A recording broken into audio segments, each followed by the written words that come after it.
The oldest lie, the perfect past. Long before written words, long before walls of stone and cities of marble, human beings whispered a story to themselves, that once, long ago, the world had been better, cleaner, kinder. It is the oldest lie because it is the most tempting. We imagine a golden age where people lived in harmony with the earth, where rulers were wise and communities unbroken.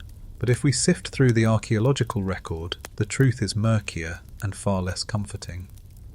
At the site of Çatalhöyük in present-day Turkey, one of the earliest known urban settlements, dating back around 7,500 BCE, excavators find evidence of crowded mud brick houses with no streets, disease spreading quickly, and deaths often violent.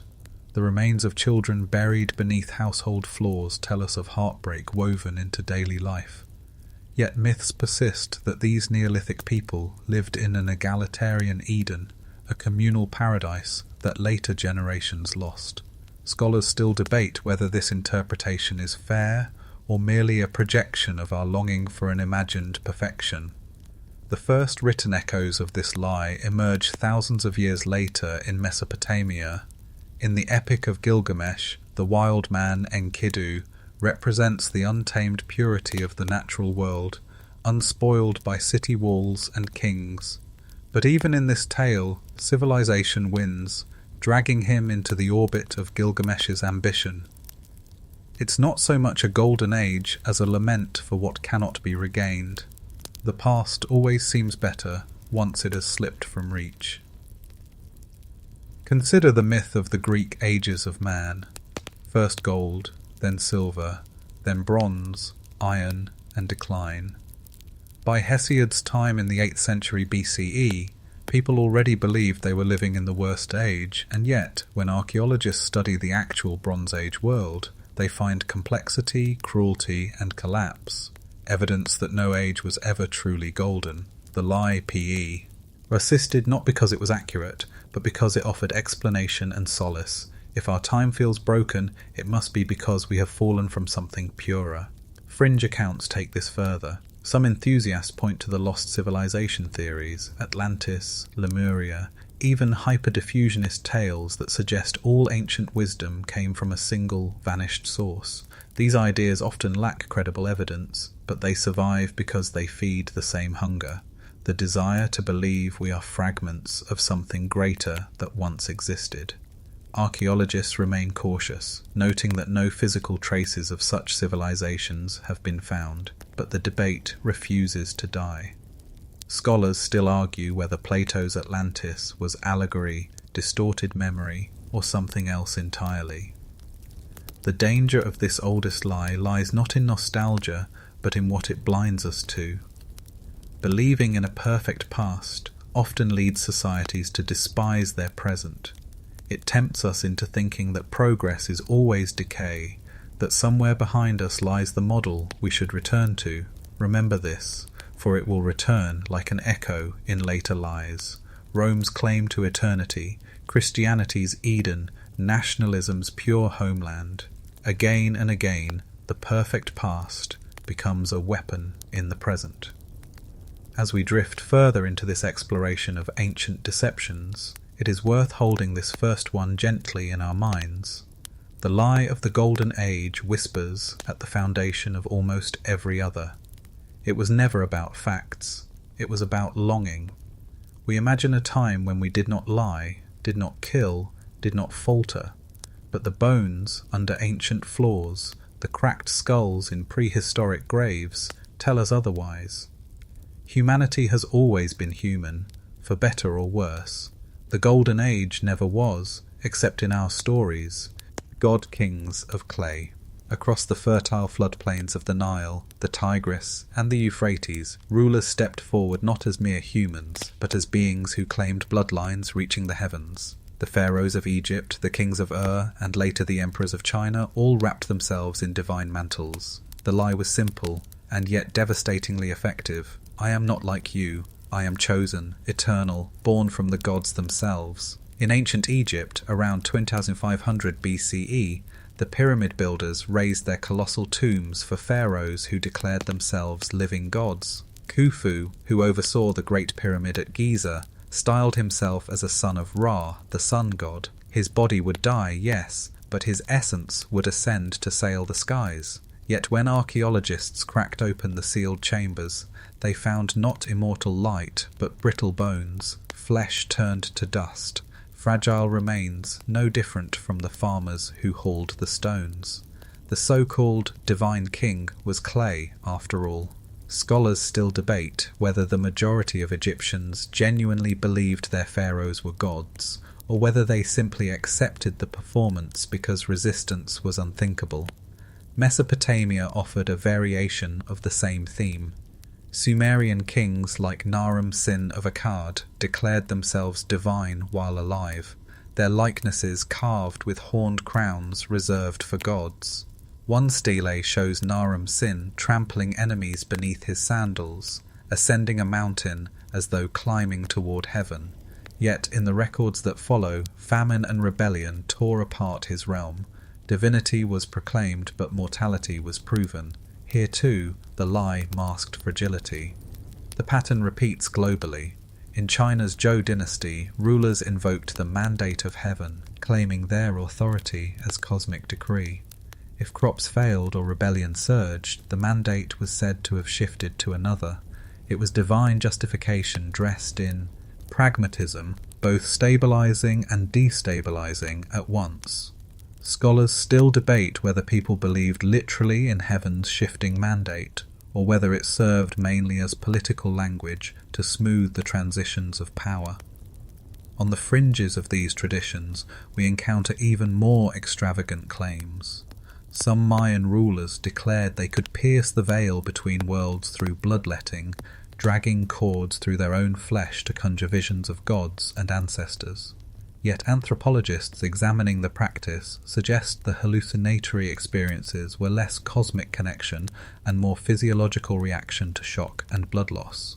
Here, as elsewhere, the line between divine act and human suffering blurred into theatre. Why did this lie endure for millennia? Because it solved a problem that all early states faced: how to make thousands, even millions of people obey a single ruler. Fear of armies could go only so far. Taxes could be resented, laws ignored. But if the king was divine, resistance was sacrilege. To strike a blow against the throne was to strike a blow against heaven itself. And so the lie flourished, carved in stone, painted in tombs, whispered in temples. But clay cracks, statues topple, bones decay. The divine mask always slipped eventually, and each time it did, people were reminded of the fragile humanity beneath the crown. The God King's lie, though, never truly vanished. Even today, leaders in many corners of the world still cultivate a similar aura: untouchable, infallible, chosen. The names have changed, but the pattern remains. The pharaoh's claim to godhood is as much a part of our political DNA as the vote or the law. And so we carry forward this memory, kings of clay, striding like gods but crumbling like men. The first written lie. If we peel back the layers of time to the cities of ancient Mesopotamia, where cuneiform writing first pressed wedge marks into clay, we discover that one of humanity's earliest uses of this brand new technology was not for poetry or philosophy, but for lies. Around 2300 BCE, rulers inscribed their triumphs on tablets and stone stelae, proclaiming victories too grand to be true. Writing, that tool we now associate with truth and record-keeping, was from the very beginning also an instrument of deception. Take the inscriptions of Sargon of Akkad, the so-called founder of the world's first empire. His reign, stretching across Mesopotamia, is described in texts as ordained by the goddess Ishtar herself. He claimed dominion from the lower sea to the upper sea, a boast implying control from the Persian Gulf to the Mediterranean. Yet archaeologists doubt that his power extended so far. Contemporary records suggest rebellions constantly threatened his realm. The lie was less about fact than about projection. If clay tablets declared the empire eternal, then perhaps people would believe it. Scholars still debate whether these exaggerated inscriptions were accepted as literal truth by ordinary subjects, or whether they were understood as political theatre. A quirkier case lies in the boastful inscriptions of the Lagash king Eannatum. Around 2450 BCE, on the stele of the vultures, he claimed divine blessing as he crushed his rivals. The monument shows orderly rows of soldiers trampling enemies, vultures feasting on corpses. Yet when archaeologists examine the fragmented remains of battlefields in the region, they see no evidence of such neat triumphs.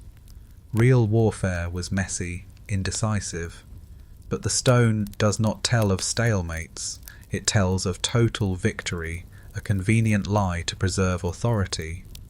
The Babylonians continued the tradition. Nebuchadnezzar II, famed for his monumental building in Babylon, boasted of works that later myth transformed into the Hanging Gardens, one of the seven wonders. And yet, no clear archaeological evidence of those gardens has ever been found. Scholars still debate whether they ever existed in Babylon at all, or whether later writers conflated them with gardens in Nineveh. What we may be left with is an ancient publicity campaign that became one of history's most enduring wonders.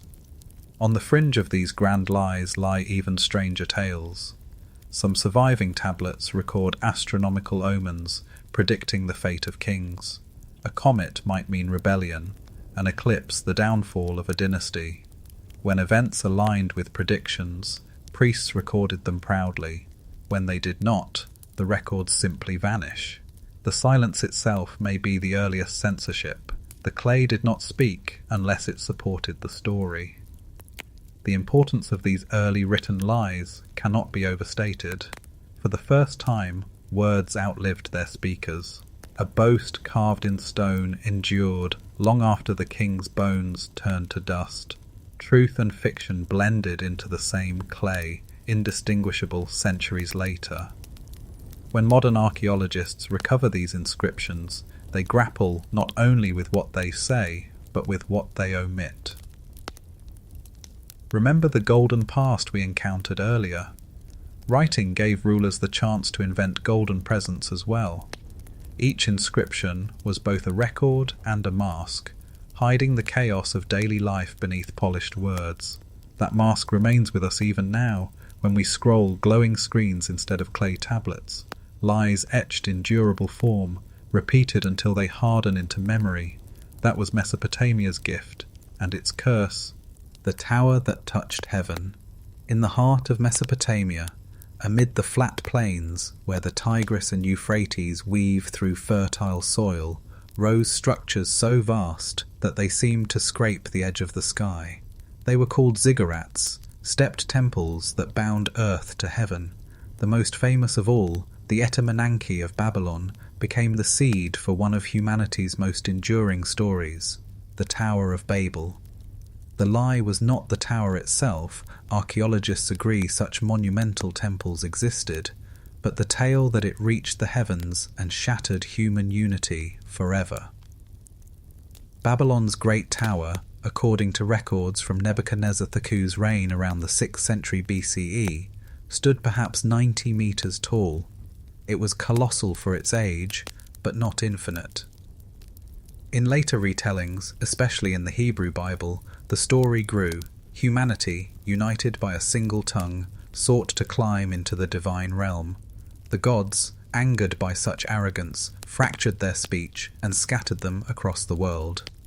Scholars still debate whether this narrative was inspired by the Etemenanki itself, by memories of earlier ziggurats, or by the trauma of Babylon's conquests. The archaeological record offers facts. Clay tablets describe the tower's construction and destruction, rebuilt again and again after floods, invasions, and time itself reduced it to rubble. Alexander the Great, upon entering Babylon in 331 BCE, ordered its reconstruction, only to abandon the project when the enormity of the task overwhelmed him. The ruins remained, a stump of bricks where heaven had once seemed within reach. Yet the myth outgrew the stone. On the fringe of this lie, stranger claims have blossomed. Some fringe theorists argue that the tower was not a temple at all, but an attempt at ancient technology, a launch pad for gods or men into the skies. No evidence supports such speculation, yet it reveals how the lie innues to seduce us. We want to believe ancient people tried to break the bounds of Earth, whether spiritually or technologically. Scholars still debate whether the original story was meant as a warning against hubris or as an etiology, a myth explaining why human languages differ. The Tower of Babel story also illustrates how lies evolve when carried across cultures. To Babylonians, their ziggurat was a sacred house of the foundation of heaven and earth. To outsiders, it became a symbol of arrogance punished. Later still, medieval commentators expanded the lie, claiming Nimrod, a mighty hunter, led its construction to defy God. Each retelling added another layer, until the original bricks were buried under centuries of narrative. And yet, the power of the image persists. Artists from Bruegel to modern illustrators imagine the tower as a spiraling mountain of stone, higher than clouds, crowned with scaffolding reaching into divine fire. No matter how much evidence says the real structure was grand but finite, the myth insists on infinity. The lie thrives because it captures something deeper, our longing to rise beyond ourselves, to build a stairway from clay to eternity. Remember the perfect past, the god-kings of clay, and the boastful inscriptions. Each bent truth to elevate human ambition. The tower gathers those threads and spins them into a monument of longing. Whether temple, hubris, or fable, it stands as a reminder that lies need not be small. Sometimes they tower, casting shadows across millennia, Pharaoh's immortal promise. In the deserts of ancient Egypt, where the Nile carved its green ribbon through gold sands, rulers spun one of history's most influential lies, the promise of an afterlife guaranteed by their divine stewardship. Beginning as early as the Old Kingdom, around 2600 BCE, pharaohs declared that death was not an end but a passage, and that they, through rituals and monumental tombs, could secure eternity not only for themselves but for their people. The pyramids of Giza still loom as silent testaments to this grand deception. Khufu, Khafra, and Menkaure, names etched into the stone giants, claimed their souls would ascend to join Ra, sailing the solar bark across the sky. Priests assured the population that their pharaoh, through offerings and rites, could keep the cosmic order balanced, guaranteeing fertile floods and safe passage into the field of reeds, Egypt's paradise. Yet when archaeologists pried open the sealed chambers, they found not radiant immortals, but brittle bones, shrouds of linen, and jars of organs. The pharaohs were mortal clay, preserved but not transformed. Scholars still debate whether ordinary Egyptians believed the king's afterlife power extended to them, or whether this was largely a tool of elite ideology. The famous Book of the Dead, a collection of spells written on papyrus, extended the promise beyond royalty. By the New Kingdom, even commoners could hope for eternal life, if they paid scribes to copy the correct incantations and priests to perform the right rites. The lie broadened. Immortality was no longer reserved for pharaohs, but purchasable, scalable. A spiritual economy flourished in which survival after death depended less on moral virtue and more on wealth. On the fringes of this belief, strange variations emerged. Some tombs contain shabti figurines, tiny servants meant to spring to life in the afterlife and do manual labour on behalf of the deceased. Archaeologists have found hundreds packed into burials, suggesting that even in paradise work was inevitable, and the wealthy lied to themselves that others would toil in their place. It is both comical and tragic, eternity still stratified. Scholars still debate whether these objects reflect genuine faith or a symbolic insurance policy. But the greatest expression of the lie was architecture itself. The pyramids were not simply tombs, they were propaganda in stone. Rising above the horizon, visible for miles, they testified to a ruler's supposed immortality, convincing subjects that the pharaoh's power could never fade. And yet, within a few centuries, grave robbers had stripped them bare, leaving empty husks. The promise of eternal wealth crumbled into dust, just as the bodies did. Still, the promise endured. Later religions would inherit the Egyptian idea of judgment after death, with scales weighing hearts against feathers, and transform it into doctrines of heaven and hell. The lie that rulers could mediate eternity gave way to the lie that institutions of faith could do the same. The pharaoh's promise rippled outward, shaping much of what we still believe about life beyond death. Remember the Tower of Babel's reach for heaven. Here, too, stone was piled toward eternity, but the message was gentler, not defiance, but assurance. Believe, obey, and your Pharaoh will carry you into immortality. It was a bargain written not in ink or clay, but in limestone blocks that outlasted empires. The bones inside proved mortal, but the lie itself has never truly died. The oracle always right. In the shadows of Mount Parnassus, at the sanctuary of Delphi, a woman sat above a fissure in the earth, inhaling vapours, her voice tumbling into cryptic phrases. She was the Pythia, the oracle of Apollo, and for more than 1,000 years her words shaped decisions across the Greek world. Kings delayed wars, generals plotted campaigns, and city-states poured fortunes into temples, all because of a lie wrapped in riddles, that the oracle was always right. The historical record gives us vivid glimpses. In 480 BCE, before the Persian invasion, the Athenians sought the oracle's advice. She warned that the city would fall, but that salvation lay in wooden walls. Leaders debated the phrase. Some thought it meant fortifying the Acropolis with wooden palisades. Others believed it referred to ships.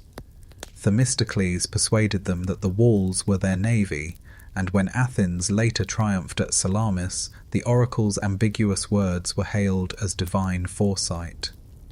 But had the battle gone differently, the same riddle could have been interpreted another way.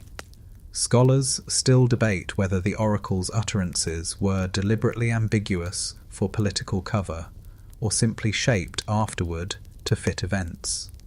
The quirks of the oracle are stranger still. Ancient writers claim she foamed at the mouth, her voice shrill and otherworldly. Modern geologists have studied the Delphic site and found evidence of ethylene gas seeping from fault lines, substances that can cause trance-like states and hallucinations. Was the oracle channeling Apollo, or merely lightheaded? Scholars still debate the extent to which the phenomenon was staged ritual or genuine chemical reaction. Beyond Delphi, other oracles flourished. Dodona, where priests interpreted the rustling of oak leaves. Siwa in Egypt, where Alexander the Great visited and was declared the son of Zeus Ammon. Each repeated the lie in new forms, that divine voices spoke through nature, through whispers, through vapours. Leaders clung to these assurances, not because they were true, but because they lent cosmic weight to human decisions. One fringe tale tells of Croesus, king of Lydia, who asked the oracle if he should attack Persia. She answered, "If you cross the river, a great empire will fall." Taking it as encouragement, he attacked, only to see his own empire destroyed. In hindsight, the oracle was right, but only by the slipperiness of language. This story, endlessly retold, reveals the brilliance of the deception. The oracle could never be proven wrong. The lie endured because it filled a deep human need. In uncertain times, when plagues swept cities or empires threatened from afar, people longed for certainty. The oracle offered it, cloaked in divine authority, yet hedged by ambiguity. No ruler wanted to face the charge of ignoring Apollo's voice. Even today, we glimpse echoes of this in political pundits and economic forecasters, whose predictions are vague enough to always seem wise in retrospect. Remember the pharaoh's immortal promise, how stone monuments claimed eternity. The oracle offered something less tangible but no less powerful, certainty in uncertainty. And though the fishers of Delphi have long fallen silent, the lie that some voice somewhere always knows the future still murmurs in us, as seductive as it was 2,500 years ago. Trojan horse deception. On the shores of western Anatolia, near the ruins of Hisarlik, the story of the Trojan horse took root. It is one of the most famous tales of cunning in all of history. A massive wooden horse rolled into the besieged city of Troy, concealing Greek warriors who emerged at night to open the gates. For millennia, it has been retold as the triumph of intelligence over strength, a parable of guile. Yet the question lingers, was it a real event or the earliest and most enduring military lie? The story survives most vividly in Homer's Odyssey and later in Virgil's Aeneid, written centuries after the supposed fall of Troy around 1200 BCE. Archaeology at Hisarlik shows that a great city there was indeed destroyed by fire around that time, consistent with legends of the Trojan War. But evidence of a wooden horse has never been found. Scholars still debate whether the horse was literal, symbolic, or even a later invention woven into oral tradition. Some suggest the horse was a metaphor for a siege engine, perhaps a battering ram shaped like a horse's head, a common motif in Greek warfare. Others argue it was a mistranslation. In ancient dialects, the word for horse was also linked to Poseidon, god of earthquakes, implying the story may mask a natural disaster. A few fringe theories even claim it was a ship, with its hollow belly carrying warriors into the harbour. Each possibility underscores the pliability of myth. The lie's power rests not in its factuality, but in its resonance. The Greeks portrayed themselves as clever victors, able to outwit a city famed for its strength. Later cultures embraced the horse as a symbol of deceptive gifts. Even today, in the digital age, we call malicious software Trojan horses, proof of how deeply the story has embedded itself in human imagination. But behind the myth, we sense a darker truth. Ancient warfare was brutal, and the sack of Troy, if it occurred, likely involved massacres, enslavement, and the burning of homes. The horse conceals more than warriors, it conceals atrocity, turning a nightmare of conquest into a tale of ingenuity.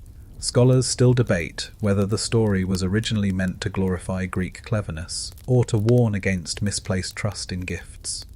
On the fringes of the tale, quirkier elements survive. Later Roman writers claimed that fragments of the horse's wooden planks were preserved as relics, carried off to Italy. None survive today, though local traditions in the Troad still point to supposed horse timbers. Modern tourism has built giant replica horses near Troy, blending myth, commerce, and spectacle in a way that would have amused ancient bards. Remember the oracle's ambiguity, the pharaoh's promise, the god-kings of clay, each lie reassured or guided people. The Trojan horse was different. It was not a lie told to one's own people, but to an enemy. It demonstrates how deception itself became valorized, how cunning could rewrite history as effectively as armies.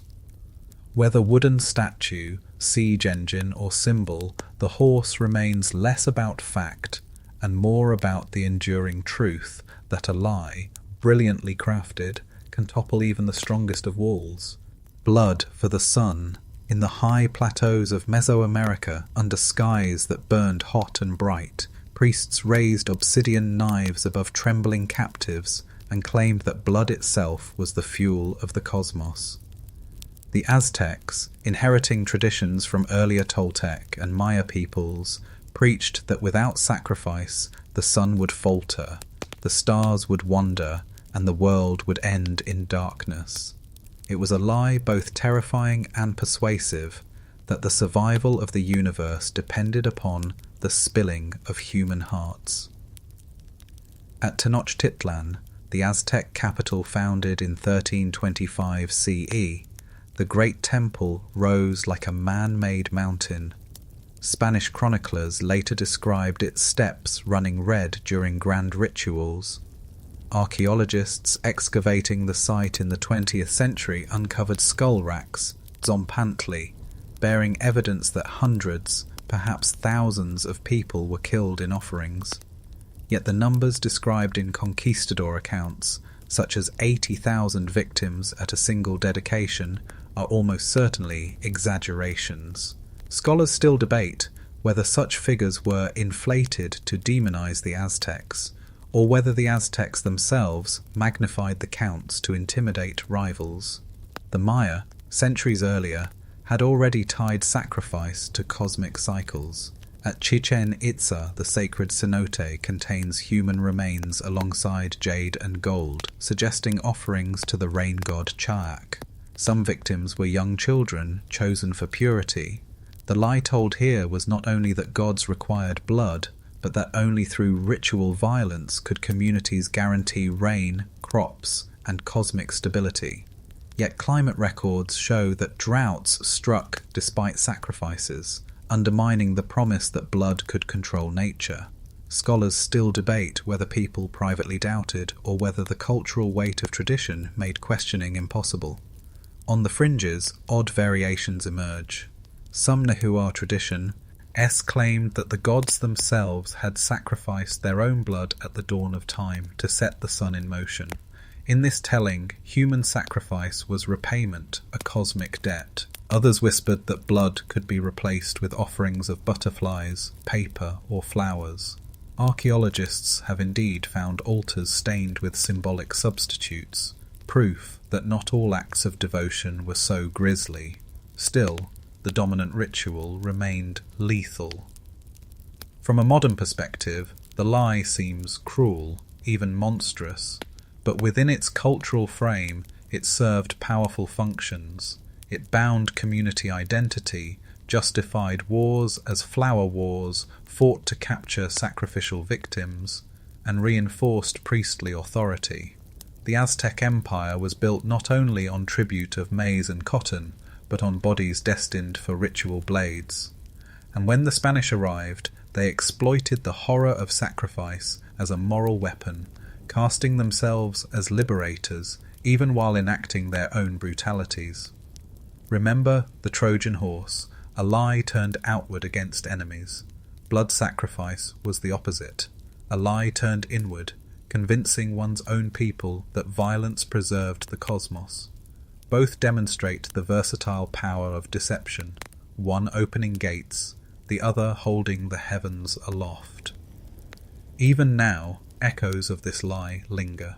We speak metaphorically of sacrifices to keep institutions running, of blood spilled to nourish nations. The sun never needed blood to rise. It burns by fusion, not flesh. But for centuries, whole civilizations built their world on the promise that human hearts kept it aflame. The sacred cow never dies. Across the floodplains of the Indus and the fields of the Ganges, cattle grazed quietly, their hides turned into leather, their milk into nourishment, their muscle into ploughing force. Yet by the time the Vedic hymns were sung and the great epics written, a new story took hold. The cow was sacred, inviolate, a living emblem of divinity. The lie was not in the animal's value. Cattle were central to agriculture and wealth, but in the claim that reverence alone was eternal and apolitical. In truth, the sanctity of the cow was woven into layers of power, identity, and control. Archaeological evidence from the Indus Valley civilization, c. 2500 to 1900 BCE, shows cattle bones bearing cut marks, proof of slaughter for meat. In early Vedic texts like the Rig Veda, cattle sacrifice was not uncommon, often as offerings to gods or as part of feasting rituals. Only later, particularly by the time of the Upanishads and the spread of Jainism and Buddhism around the 6th century BCE, did non-violence toward animals, especially cows, become a moral and spiritual cornerstone. Scholars still debate whether the sanctification of the cow was primarily a religious evolution or a political strategy to control dietary practices and distinguish communities. By the time of the Mahabharata and the Ramayana, the cow had become a symbol of abundance, equated with the earth itself, giving without end. Legends told of the wish-fulfilling cow Kamadhenu, whose milk never ceased. This myth of inexhaustible generosity obscured harsher realities: drought, famine, and scarcity. Reverence, in part, was a way of masking the economic truth that cattle were too valuable alive to waste as food. On the fringes of this sanctity, peculiar customs flourished. In some rural traditions, cow dung was daubed on walls for purification, and cow urine was collected for supposed healing powers. To outsiders, these practices seemed eccentric, yet within their cultural context, they reinforced the narrative of the cow's divine completeness. Scholars still debate whether such practices emerged from genuine spiritual conviction or pragmatic hygiene later sacralized. The political uses of the sacred cow lie have been profound. In medieval India, certain rulers invoked cow protection as a way to rally Hindu identity against Muslim polities. In the colonial period, the cow became a flashpoint of resistance.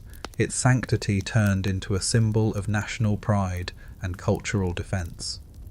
What began as spiritual reverence hardened into political rhetoric, with riots and violence sparked over slaughter. This enduring lie, that the cow has always and everywhere been sacred beyond politics, still shapes debates in South Asia today.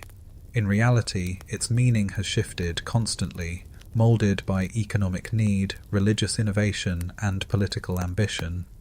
The animal itself, chewing calmly in fields, carries none of these burdens, but humans placed them upon its back, turning it into a walking emblem of civilization's values and conflicts. Remember the blood for the sun, where violence was justified by cosmic necessity. Here, the inverse. Abstention and reverence became tools of power. In both, the lie cloaked deeper realities, whether of hunger, politics, or fear. The sacred cow, they said, never dies. Yet bones from ancient kitchens tell another story. It is not eternity we uncover, but shifting belief, an animal woven into human needs, endlessly reborn in myth, Olympic purity myth. Every 4 years, we remember the torch, the flame, the procession of athletes swearing oaths of fair play. We picture the Olympics as a pristine celebration of human excellence, born in ancient Greece and preserved through millennia. But behind the marble statues and lyrical odes lies a different truth. The ancient Olympics, beginning in 776 BCE at Olympia, were never entirely pure. Bribery, cheating, and politics threaded through the games, even as poets declared them sacred. The lie was that the Olympics stood apart from corruption, a flawless tribute to the gods. Historical records show otherwise. Pausanias, a 2nd century CE traveller, described the Zanes, statues of Zeus funded by fines levied against cheating athletes. These bronze figures lined the entrance to the stadium, silent reminders of bribery and scandal. At least 16 are known to have stood there, each with inscriptions naming disgraced competitors. The very existence of these statues contradicts the myth of purity. Scholars still debate how widespread corruption truly was, but its presence was undeniable. Consider the story of Eupolos of Thessaly, who in 388 BCE allegedly bribed opponents to secure victory in boxing, or Calipus of Athens, who in 332 BCE was accused of bribing competitors in the pentathlon. Their names survive because the lie of purity was constantly being punctured. Yet poets like Pindar continued to craft hymns that painted the victors as paragons of virtue, their muscles and morals equally flawless. On the fringes of this lie, stranger elements surface. Animal sacrifice accompanied the games, with bulls slaughtered at Zeus's altar. Far from being a bloodless contest of ideals, the festival reeked of flesh and smoke. Meanwhile, women were largely excluded, except for rare exceptions like Caniska of Sparta, who won victories through her ownership of chariot teams rather than personal participation. The lie of universal noble competition concealed the game's exclusions and cruelties. Scholars still debate whether women's indirect involvement was a subversion of the rules or a tolerated loophole. The myth of Olympic truce, the claim that wars paused so athletes could compete, is also deceptive. While truces were proclaimed, conflicts sometimes raged regardless. The Peloponnesian War did not cease simply because Olympia hosted races, yet later generations cherished the idea of sport transcending politics, projecting backward an idealized image of peace. Modernity amplified this ancient lie. When the Olympics were revived in 1896, organizers emphasized noble amateurism and purity, often pointing to an imagined Greek model. In reality, ancient athletes trained relentlessly, some professionalized, and rewards often included not only olive wreaths, but material riches and lifelong privileges. The narrative of selfless competition has always been more convenient than true. Remember the sacred cow transformed from animal to symbol, or the oracle's riddles cloaked in ambiguity. The Olympics performed a similar trick. Corruption and politics cloaked beneath marble ideals.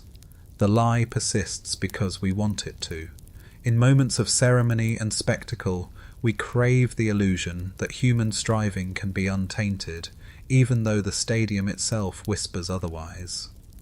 The flame still burns, yes, but it flickers in the wind of history, a light both real and imagined. Rome was eternal. As the Tiber curved through the heart of Italy, the Romans built their city with the swaggering conviction that it would last forever. Roma Eterna, they called it. Eternal Rome.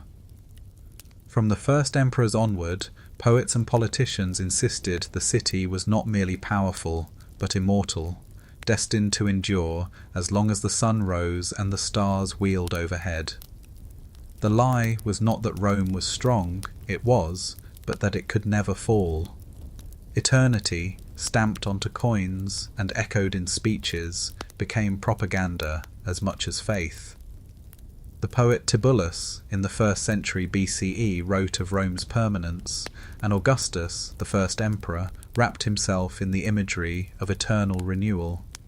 Temples were restored, marble facades gleamed, and victory parades marched through the forum as if the city itself were unshakable. The Arch of Titus proclaimed conquest as divine proof, yet beneath this grandeur cracks were already forming. Senatorial dissent, provinces restless for autonomy, and borders straining under pressure. Scholars still debate whether the rhetoric of eternity was a genuine civic belief or a calculated reassurance against growing anxieties. Coins provide one of the clearest examples of this lie's spread. The goddess Roma, helmeted and stern, appeared again and again, a divine embodiment of the city's timelessness. Every transaction reinforced the claim, yet when archaeologists dig in the far provinces, they find hordes of these coins buried hastily, abandoned as invasions swept across frontiers. Eternal Rome looked very fragile in the hands of frightened farmers hiding their wealth. On the fringes, odd tales circulated. Some whispered that Rome's foundation myths, Romulus and Remus, the she-wolf, the auguries, proved divine protection would never falter. Others repeated oracles claiming Rome would endure for 1,000 years, when the Western Empire collapsed. Said in 476 CE, believers scrambled to reinterpret. Perhaps the eternal Rome was not the city itself, but the church, or Constantinople, or some spiritual ideal. Scholars still debate whether the fall was truly a fall or merely a transformation. The power of this lie lies in its endurance. even after the Visigoths sacked Rome in 410 CE, shocking the Mediterranean world. St. Augustine felt compelled to write The City of God, arguing that earthly Rome was never truly eternal, only God's kingdom was. Yet the very need for his defence shows how deeply the myth had taken hold. Later empires borrowed the same cloak. Charlemagne's court in the 9th century spoke of a renewed Rome. The Russian Tsars declared Moscow the Third Rome. Even Mussolini in the 20th century invoked the Eternal City in fascist propaganda. Each claim recycled the same lie, that Rome's eternity was not broken, only reborn. Remember the Olympic purity myth, projecting an ideal backward onto flawed reality. Rome's eternity worked the same way, but forward, a promise of permanence masking fragility. No city is eternal, stone crumbles, borders shift, people scatter. And yet, for centuries, Romans and their heirs lived by the lie that their walls, unlike all others, would never fall. The ruins stand now as both proof and contradiction. Rome endures in memory, not in marble. The eternal city was never eternal, only eternally retold. Caesar's heroic death. On the Ides of March in 44 BCE, in the heart of Rome, senators gathered not to legislate, but to stab. Julius Caesar, conqueror of Gaul, dictator for life, was struck down beneath Pompey's statue. Ancient writers tell us he fell with dignity, tugging his toga over his head, whispering famous last words, "Et tu, brute," before collapsing at the base of the Curia. For centuries, this has been remembered as a noble martyrdom, a hero's end, but the lie lies in the framing. Caesar's death was not fate or tragedy alone, it was politics, spun into legend. Contemporary sources offer conflicting accounts. Suetonius and Plutarch describe Caesar's dramatic fall, painting him as almost theatrical in his death, yet they wrote decades later, shaped by hindsight and rumour. Cicero, who lived through the event, offered no mention of "et tu, brute." That line, immortalised by Shakespeare in 1599, was poetic invention, not historical fact. Scholars still debate whether Caesar spoke at all in his final moments, or whether silence was later transformed into eloquence. The conspirators justified their act as a defence of the Republic. They presented themselves as liberators, casting Caesar as a tyrant undone by his own ambition. But this too was a crafted lie. The Republic had already been hollowed out by decades of civil war, corruption, and concentration of power. Killing Caesar did not restore liberty. It plunged Rome into further chaos, ushering in the rule of his heir Octavian, who became Augustus, Rome's first emperor. The knife meant to save the Republic, instead killed it. Scholars still debate whether Brutus and Cassius believed their own rhetoric, or whether it was a convenient cover for fear of Caesar's dominance. On the fringes of the tale, stranger embellishments appear. One Roman tradition claimed a soothsayer warned Caesar to beware the Ides of March. Another claimed that 23 stab wounds riddled his body, though only one proved fatal. Archaeologists examining a marble bust of Caesar in France note a scar on the forehead, suggesting he may have suffered a stroke years earlier. Was his decline exaggerated to justify his assassination? Scholars remain divided. The transformation of his death into heroism also reflects the Roman love of exemplar, moralized stories of figures who embodied virtues or vices. Caesar became both, a warning against ambition and a symbol of greatness cut short. Later emperors would invoke him to legitimize their rule, parading his image, even apotheosizing him as a god. The lie of the heroic death softened the raw truth, that politics is bloody, and betrayal, not destiny, ended him. Remember Rome's eternity, proclaimed in marble and coin, hiding cracks beneath.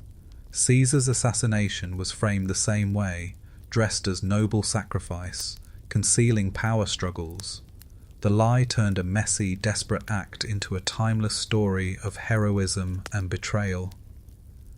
Even today, when leaders fall, we invoke Caesar's death as archetype, speaking of Ides of March moments and Brutus-like betrayals. The myth endures, not because of what truly happened in that Senate chamber, but because the lie is irresistible, that history turns on singular heroic deaths, rather than on the slow grinding gears of politics and ambition, Cleopatra's fatal allure. Few figures from antiquity shimmer with as much legend as Cleopatra VII, last queen of Ptolemaic Egypt. In stories retold for centuries, she appears less as a ruler than as an enchantress, a woman whose beauty and seduction toppled men and empires. She is remembered not for diplomacy, intellect, or governance, but for her fatal allure.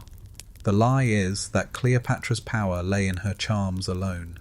In truth, she was a strategist navigating the crumbling edges of her dynasty, but later generations found it easier to reduce her to a temptress. Roman propaganda played its part. Octavian, later Augustus, needed to vilify his rival Mark Antony and the queen who stood beside him. His poets and historians painted Cleopatra as a foreign witch, ensnaring Antony with spells and lust.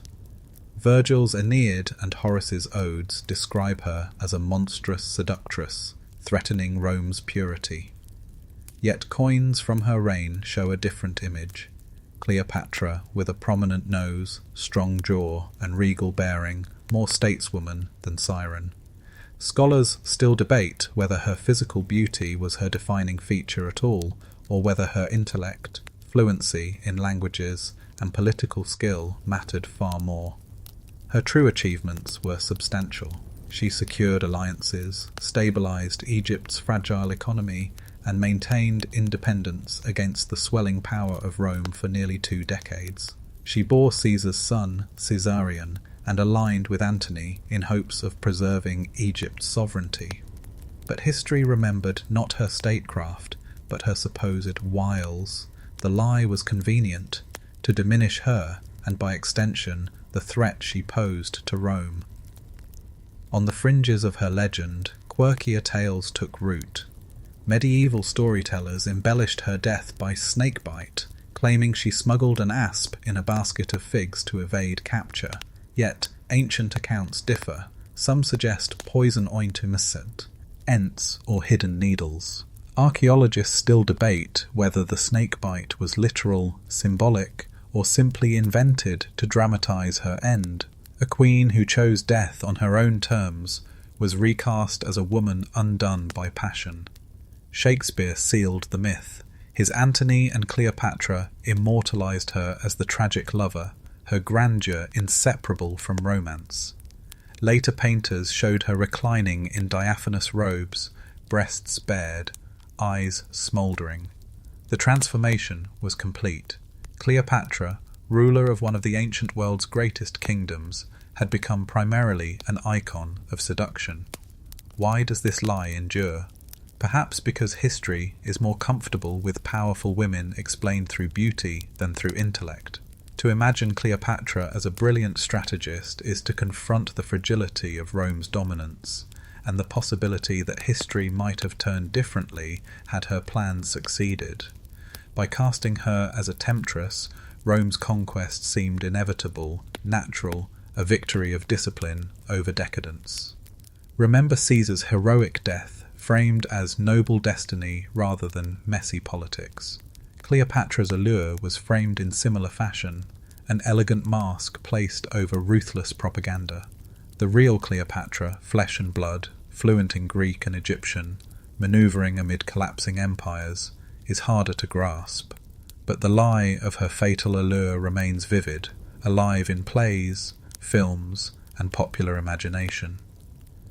The Queen of Egypt did not fall because of beauty alone. She fell because Rome needed her to. Jesus' appearance. Across centuries of devotion, millions have imagined the face of Jesus of Nazareth. In cathedrals and icons, in paintings from Michelangelo to Sunday school posters, he appears with flowing hair, pale skin, and serene blue eyes.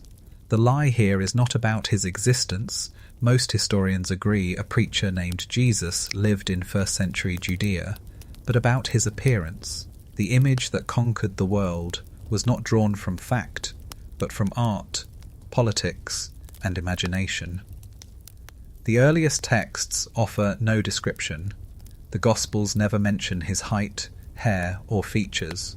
The Book of Isaiah, quoted by some early Christians, suggested the Messiah would have no beauty that we should desire him, a stark contrast to later handsome depictions. Archaeology fills a different picture. Skeletal remains from Judea in the 1st century show men were on average around 5'5" with olive skin, dark hair, and Semitic features. Yet centuries later, Byzantine icons gave him a long nose, fairer skin, and the haloed look of a Greek philosopher. Scholars still debate whether this standard face was inspired by existing pagan imagery of Zeus or Apollo, adapted to lend Jesus divine gravitas. The earliest surviving images, like the 3rd century fresco in the Dura Europos house church in Syria, portray him as a beardless youth, almost shepherd-like. Later, as the church gained power, depictions hardened into the familiar long-haired, bearded archetype. By the Middle Ages, Western Europe remade him in its own image. Tall, pale, Anglo-Saxon. In Ethiopia and Nubia, icons gave him African features. In China, Jesuit painters rendered him with East Asian traits. The lie was not one face, but the insistence that a universal faith had a single, timeless visage. On the fringes of this lie, curious relics appeared. The Shroud of Turin, first displayed in the 14th century, claimed to preserve the actual imprint of his face. Its authenticity has been endlessly debated, radiocarbon tests suggesting medieval origin, while believers argue contamination skewed results. Scholars still debate whether the shroud is miraculous, a pious fraud, or a medieval artistic experiment. Whatever the truth, it shaped the imagination of millions. The appearance of Jesus was never neutral. It served power. European colonizers carried pale images to Africa, Asia, and the Americas, embedding an implicit hierarchy of race within religion. To see Jesus as fair-skinned justified conquest. To paint him otherwise, as liberation movements later did, reclaimed dignity. Even today, disputes erupt over whether to portray him historically accurate or in the familiar Western guise. The power of the lie is its persistence. We crave a face for our stories, a form to fix meaning. And so, generation after generation, Jesus was reshaped to resemble those who worshipped him. He is perhaps the most painted human being in history, yet the least known in appearance. Remember Cleopatra, recast as a seductress to fit political needs. Jesus' appearance was similarly reshaped, not to diminish, but to universalize, to make him belong everywhere, yet nowhere specific. The man from Galilee has been painted into infinity, a face both familiar and false. The true cross everywhere. In the centuries after the crucifixion of Jesus, a relic rose to prominence above all others. Fragments of the wooden cross on which he was said to have died. Pilgrims travelled across continents to touch splinters of holy timber, believing in their power to heal, to sanctify, to guarantee salvation. The lie was not that a cross once existed, for crucifixion was a Roman method of execution, but that thousands of surviving fragments, scattered across Christendom, could all come from the same piece of wood. The legend begins in the 4th century CE, when Helena, mother of Emperor Constantine, journeyed to Jerusalem. According to church tradition, she discovered the true cross buried near the site of the Holy Sepulchre. Miracles reportedly confirmed its authenticity. A sick woman healed, a dead man revived. Helena returned to Rome with pieces, and from there the fragments multiplied. Churches from Constantinople to Santiago claimed possession of a sliver. By the Middle Ages, so much wood circulated that reformers joked one could build a ship, or an entire forest, out of the true cross. Scholars still debate whether Helena truly found an ancient beam, or whether her discovery was a pious fabrication to strengthen Constantine's Christian empire. Archaeology offers little clarity. Timber rarely survives centuries in soil, and crucifixions left scant remains. Yet reliquaries across Europe preserved fragments in ornate gold cases, each venerated as the singular wood. Kings swore oaths upon them, crusaders carried them into battle, and pilgrims paid fortunes to glimpse them. The lie of uniqueness expanded into an economy of belief. On the fringes of this relic fever, stranger claims appeared.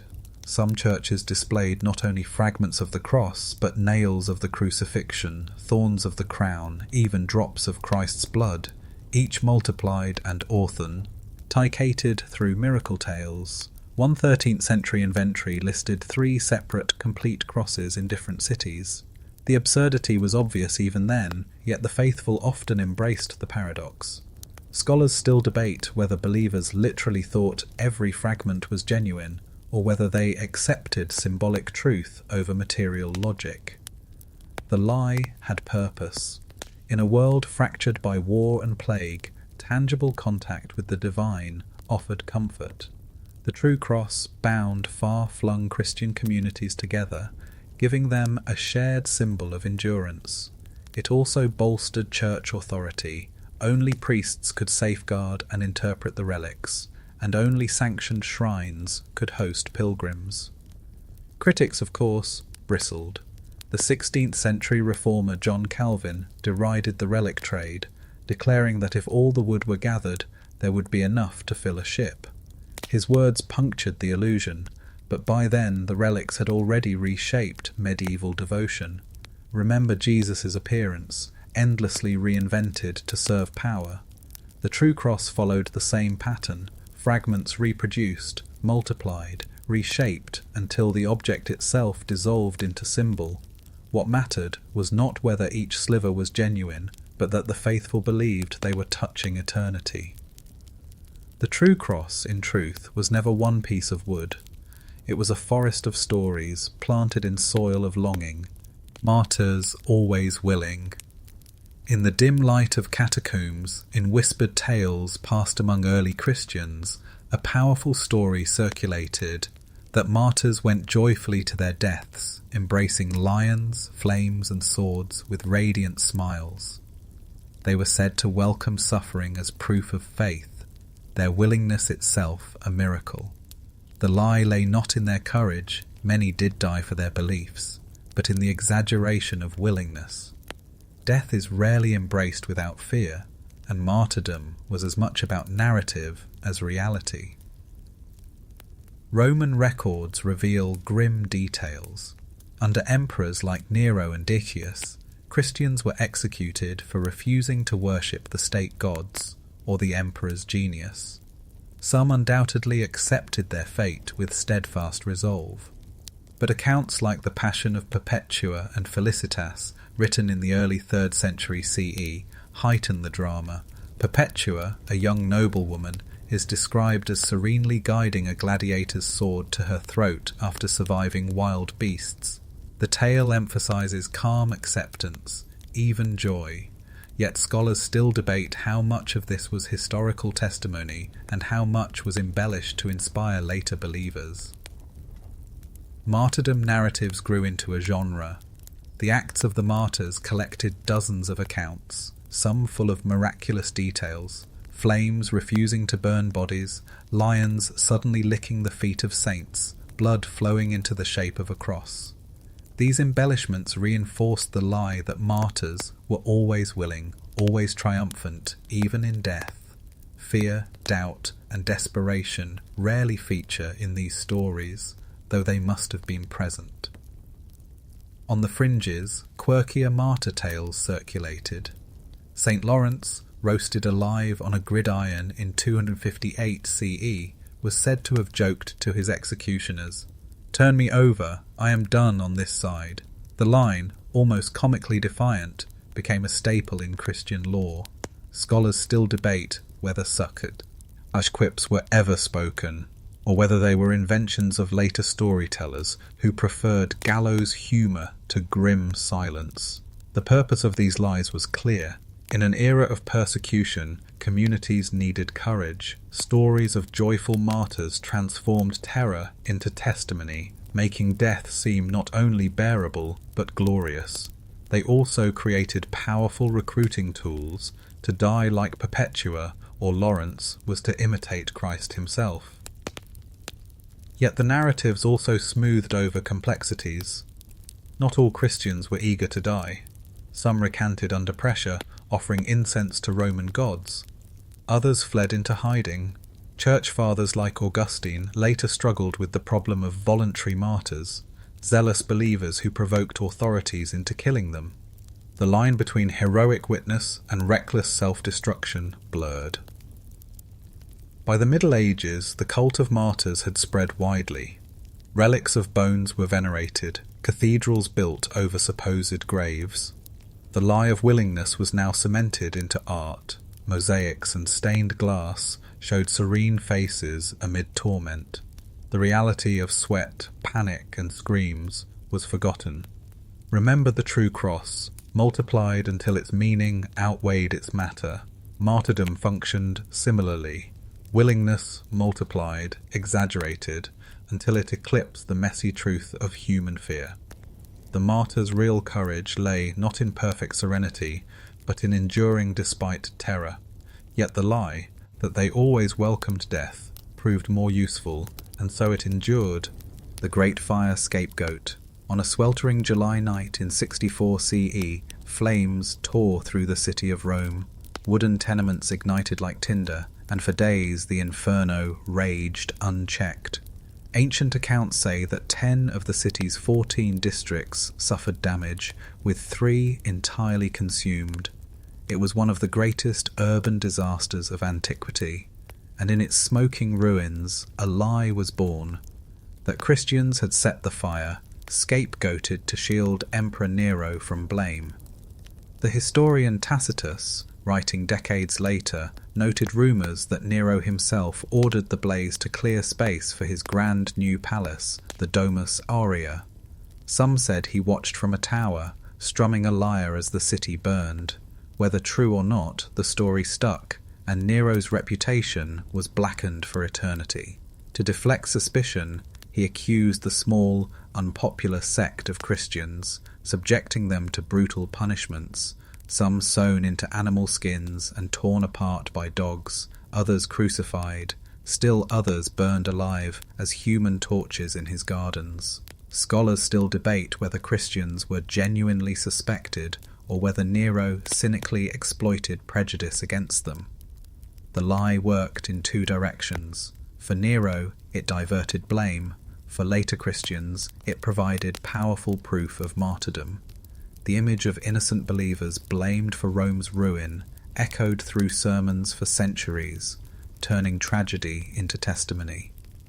Yet archaeological evidence tells a different story. The fire spread chaotically, likely sparked by accident in cramped markets. No single hand guided it. The scapegoat was political theatre. On the fringes of this lie, stranger details creep in.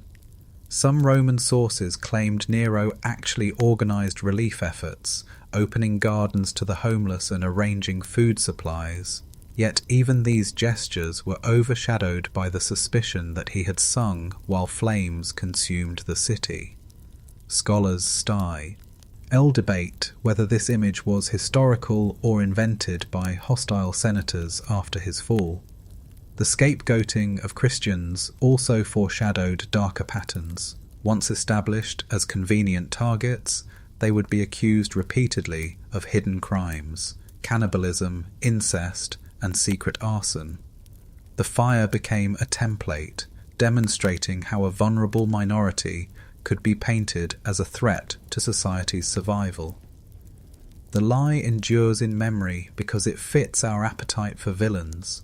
To imagine Nero strumming while the city burned satisfies our need for poetic justice, even if evidence is thin. To imagine Christians persecuted for the fire satisfies the narrative of faith under siege.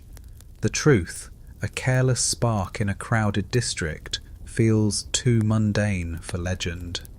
Remember the martyrs' serene deaths, shaped into stories more useful than factual. The Great Fire scapegoat followed the same pattern, pain and accident reshaped into propaganda. Lies, when repeated in marble, manuscript and sermon, can outlast even stone foundations. The ruins of Nero's Golden House still stand, its vast halls shimmering with faded frescoes. They remind us not only of imperial extravagance, but of the fire that cleared their space, and of the lies that grew in its ash. The pagan devil. As Christianity spread across the Roman Empire, absorbing and outlasting older cults, a powerful transformation took place. Gods once revered in temples, painted in mosaics, and carved in stone, were recast not as rivals, but as demons. Horns, once belonging to Pan, hooves once sacred to satyrs, became the very features of the Christian devil. The lie was that these deities had always been monstrous, when in fact they had been worshipped as protectors of flocks, spirits of fertility, or guardians of the harvest. By demonizing the old gods, Christianity rewrote spiritual memory. The case of Pan is particularly vivid. In Greek tradition, Pan was the goat-footed god of woods and wilds, his pipes echoing across mountains. Romans adopted him as Faunus, cheerful yet mischievous, but by late antiquity his horns and hooves morphed into attributes of Satan himself. Augustine and later medieval writers equated rustic gods with devils, branding their followers not misguided but damned. Scholars still debate whether this association emerged gradually through folk imagery or whether church authorities deliberately fused pagan figures into diabolical caricatures. Archaeological finds reveal a gentler reality. At Roman shrines, votive figurines of Pan show him dancing or playing pipes, not terrifying worshippers. In Gaul, Celtic gods with horns symbolized abundance and animal fertility. Yet medieval manuscripts redrew such figures with snarling faces, eyes aflame, and cloven hooves dripping with malice. The lie was visual as much as verbal. On the fringes, odd tales reinforced the slander. Early Christian hagiographies describe saints confronting horned demons in wilderness caves, who often resemble Pan.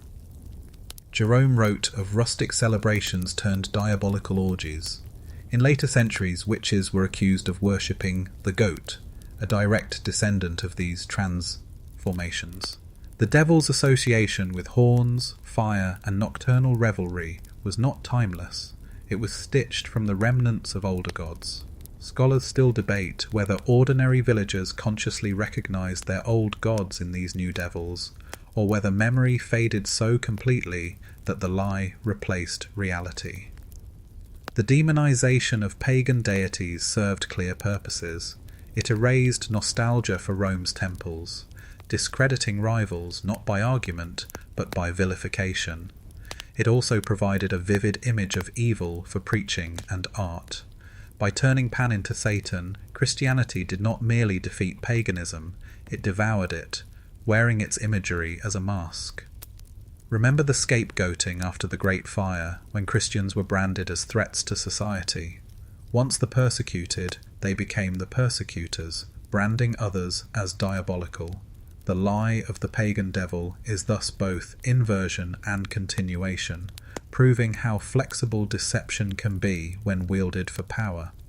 Even today, the devil in popular imagination, horned, goat-footed, leering, owes more to Pan than to Scripture.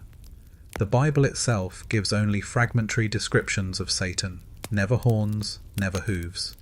The devil's face is a pagan inheritance, reshaped by lies until it eclipsed the truth. What was once music in the hills became menace in the dark, and in that transformation, entire pantheons were condemned to hell, not by their own worshippers, but by those who needed an enemy to define themselves against. Constantine's miracle vision. On the eve of battle in 312 CE, As the story goes, Constantine the Great gazed skyward and saw a sign, a cross of light above the sun, inscribed with the words, "In this sign, conquer." That night, Christ himself appeared to him in a dream, commanding him to mark his soldiers' shields with the chiro, the first letters of his name in Greek. The next day, at the Milvian Bridge, Constantine triumphed over his rival Maxentius. From this miracle, we are told, flowed the conversion of an empire. The lie lies not in Constantine's victory, that was real, but in the vision itself, a tale moulded to sanctify power. Our earliest account, by Lactantius, written only a few years later, describes no blazing cross in the sky, only that Constantine was instructed in a dream to place a heavenly sign on his shields. The more famous version, with radiant light at noon, appears decades later in Eusebius's Life of Constantine. Eusebius claimed he heard the story from the emperor himself, but only long after the fact, when Constantine was already established as God's chosen ruler. Scholars still debate whether Constantine invented the vision for political gain, whether Eusebius embellished it, or whether some natural phenomenon, halo, sundog, comet, was reinterpreted as miracle. Archaeology complicates the tale. Coins minted shortly after the battle still bore the image of Sol Invictus, the unconquered sun, Constantine's favoured deity. Only later did Christian symbols dominate. If he had truly seen Christ's cross in 312, why did his coinage not reflect it immediately? The gap between vision and policy suggests the miracle was less revelation than retroactive justification. On the fringes, peculiar variants emerge. Some chroniclers claimed Constantine saw not a cross, but a spear of light. Others reported he heard a voice but saw nothing. In later centuries, the story ballooned into legend, angels filling the sky, whole armies witnessing the sign. The more time passed, the more miraculous it became. Scholars still debate whether any soldiers beyond Constantine himself ever saw anything at all. The lie of the vision was powerful. By casting his victory as divinely ordained, Constantine fused his political legitimacy with Christian destiny. The Edict of Milan soon followed, granting tolerance to Christians, and by the end of the century, Christianity had become the empire's dominant faith. A dream, a vision, a carefully cultivated story, whatever its origin, it reshaped the spiritual map of Europe. Remember the pagan gods turned devils, transformed by lies into enemies of truth. Constantine's miracle vision performed the opposite trick, turning a contested memory into divine endorsement. Both reveal the same mechanism, myths woven into politics, stories hardening into destiny. The Milvian Bridge still arches over the Tiber, a quiet relic of an ordinary river crossing, but in the story of Constantine it became the threshold of Christendom, the place where an empire turned beneath the sign of the cross. Whether light in the sky or lie on parchment, the vision remains one of history's most consequential fabrications, the barbarian savage. To Roman eyes, civilization was a walled city, a paved road, a marble forum. Beyond the frontiers lay the barbary, the unwashed, uncouth, chaotic masses. From Caesar's commentaries on the Gallic War to Tacitus's biting prose, Rome spun a lie that outsiders were savage by nature, destined either to be conquered or to vanish. The barbarian was less a description than a tool, justifying expansion and control.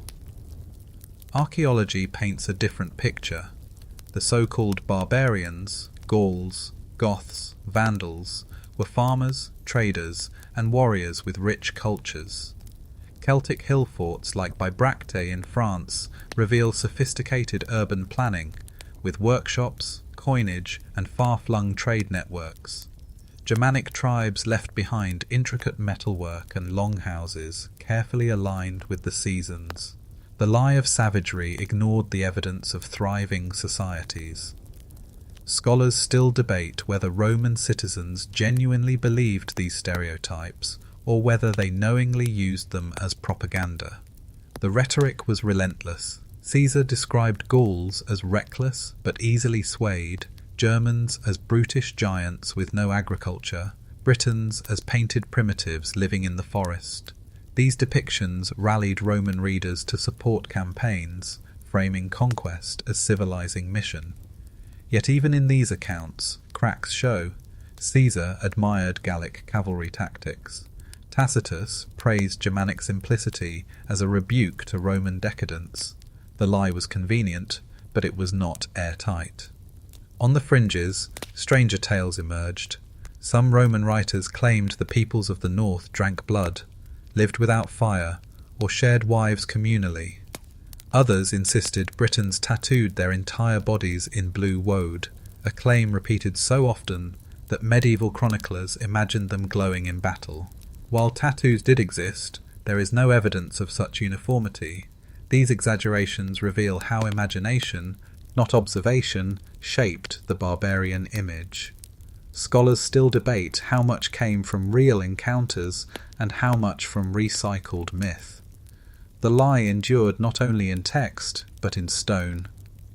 Triumphal arches in Rome showed chained captives, shaggy-haired and half-naked, paraded through the city as trophies. These images reinforced the idea that Roman order triumphed over barbarian chaos. Yet ironically, many barbarian recruits filled the Roman army, fought Rome's wars, and even rose to high rank. Civilization was less a boundary than a negotiation, though the propaganda denied it. The consequences of this lie stretched far beyond antiquity. When the empire later fell to Goths and Vandals, their names became synonyms for destruction. To call someone a Vandal still means wanton ruin, though archaeology shows the Vandals built cities and cultivated fields in North Africa. The barbarian savage was a Roman invention that long outlived Rome. Remember Constantine's vision, transforming a single story into destiny. The barbarian lie worked similarly, an image repeated until it hardened into reality, and like the pagan devil, it shows how enemies are remade in the imagination of those who fear them. Civilization and barbarism were never simple opposites. They were neighbours, rivals, trading partners, sometimes kin, but Rome's lie of the barbarian savage cast the world in black and white, and we still, too often, live in its shadow, knights pure and noble. When we picture the medieval knight, we see shining armour, banners fluttering, oaths spoken before ladies in high towers. Chivalry, the code of honour, is remembered as a blend of bravery, courtesy, and service to God. The lie is that knights lived by this ideal. In truth, many were ruthless mercenaries, opportunists who pillaged as often as they protected. The noble knight was as much invention as reality, a myth polished by poets and clerics. The idea of chivalry crystallized in the 12th century. Troubadours sang of knights serving love as well as faith, their songs turning brutal warriors into heroes of romance. Chrétien de Troyes wrote of Lancelot and Arthur's Round Table, where honour trumped ambition. Yet chronicles of the same era, like those of Orderic Vitalis, describe knights slaughtering peasants, burning crops, and extorting villages. The lie cloaked violence in velvet. Scholars still debate whether knights themselves believed in chivalry, or whether it was largely an elite fiction crafted to domesticate their brutality. Evidence of contradiction abounds. During the First Crusade, knights sworn to defend the weak massacred entire populations of Jerusalem in 1099, blood running knee-deep in the streets, according to chroniclers. Yet troubadours at home still praised crusaders as paragons of Christendom. In tournaments, knights jousted for glory, but behind the pageantry, they often fought to maim rivals, their sport spilling into feuds. The distance between chivalric verse and battlefield reality was vast. On the fringes of this lie, stranger stories appeared. Some knights were celebrated for slaying dragons, metaphors for pagan foes or embellished hunting tales. Others claimed visions of saints guiding their swords. The most famous, Joan of Arc's companions, believed her voices made her invincible. Yet even her executioners were Geats, bound by the same supposed code. Scholars still debate whether dragon-slaying tales were ever rooted in real encounters with large predators or purely symbolic fabrications. The Church worked tirelessly to maintain the illusion. Peace of God and Truce of God movements tried to channel nightly violence into sanctioned wars rather than local pillaging. Preachers praised knights who fought infidels rather than neighbours, reinforcing the idea of holy war as noble duty. The result was less restraint than redirection, destruction abroad framed as righteousness. Archaeology offers sobering counterpoints. Excavations of battlefields like Visby in 1361 reveal skeletons hacked, crushed and looted, peasants as well as warriors. The artifacts of everyday knights, often dented helmets and patched mail, show lives of rough pragmatism, not shining splendour. The myth of purity was forged not in steel, but in song. Remember the barbarian savage, caricatured to justify conquest. The knightly ideal was the reverse, brutality romanticised into nobility. Both distortions shaped how societies remembered violence. One dehumanized the enemy, the other sanctified the warrior. The knight in silvered armour, kneeling before a lady, still strides through novels, films, and children's tales. Yet behind the gleam was mud, blood, and ambition. The noble knight was a lie we preferred to believe, because it made war look like virtue, and power like honour. The Holy Lance. In the summer of 1098, during the First Crusade, the Crusader army was starving, surrounded in the Syrian city of Antioch. Morale collapsed, supplies dwindled, and many began to whisper that God had abandoned them. Then a miracle was announced. A monk named Peter Bartholomew claimed he had received a vision from St. Andrew, who revealed that the very spear which pierced Christ's side at the crucifixion lay buried beneath the floor of a church in the city. Digging feverishly, the Crusaders uncovered an iron lance head. The discovery electrified the army. They carried the Holy Lance into battle, and against the odds they broke the besieging Muslim forces. The lie was that this rusty spearhead was the true relic. Even at the time, doubts simmered. Some leaders, including the papal legate Adhemar of Le Puy, suspected fraud. The lance head was crude, with no sign of its supposed sacred origin. Yet, in the heat of desperation, belief mattered more than authenticity. Scholars still debate whether Peter himself believed in his vision, or whether he deliberately planted the object. The lance soon became a weapon of propaganda. Chroniclers like Raymond of Aguilera describe the relic as proof that God guided the crusade. The army's morale, not the metal itself, turned the tide of battle. But skepticism grew. A year later, Peter Bartholomew attempted to prove the relic's sanctity by walking through fire. He died from his burns, hardly a reassuring sign. Even so, the legend of the Holy Lance endured. On the fringes, competing relics multiplied. Constantinople claimed to possess the true lance, as did later Rome, Paris, and Vienna. By the Middle Ages, no fewer than 4 rival true lances were venerated. Each came with miracle stories, each carried into processions or battles. Like the true cross, the relic proliferated until uniqueness dissolved. Scholars still will debate whether any fragment might trace to a Roman spear of the right period, or whether all were later inventions. The lie of the Holy Lance reveals how relics functioned less as objects than as symbols. To the Crusaders at Antioch, authenticity was irrelevant. What mattered was hope. A rusty piece of iron became proof of divine favour, a talisman that steadied hands and stiffened resolve. The lance also shows how power and faith entwined. Whoever controlled the relic controlled morale. Kings sought to possess it, popes to authenticate it, soldiers to march behind it. At one point, the Holy Roman Emperor carried a lance fragment as his imperial insignia, a lie enshrined became a foundation of authority. Remember the knight's supposed nobility, cloaking violence in virtue. The holy lance added divine sanction, transforming brutal conquest into holy mission. Both were illusions layered over blood and desperation. Today, fragments of the lance are still displayed in Vienna and elsewhere, each venerated as genuine. But history suggests something else. A monk's vision, a desperate dig, and a battered piece of iron lifted high until belief itself became a weapon sharper than steel, the crusade promise.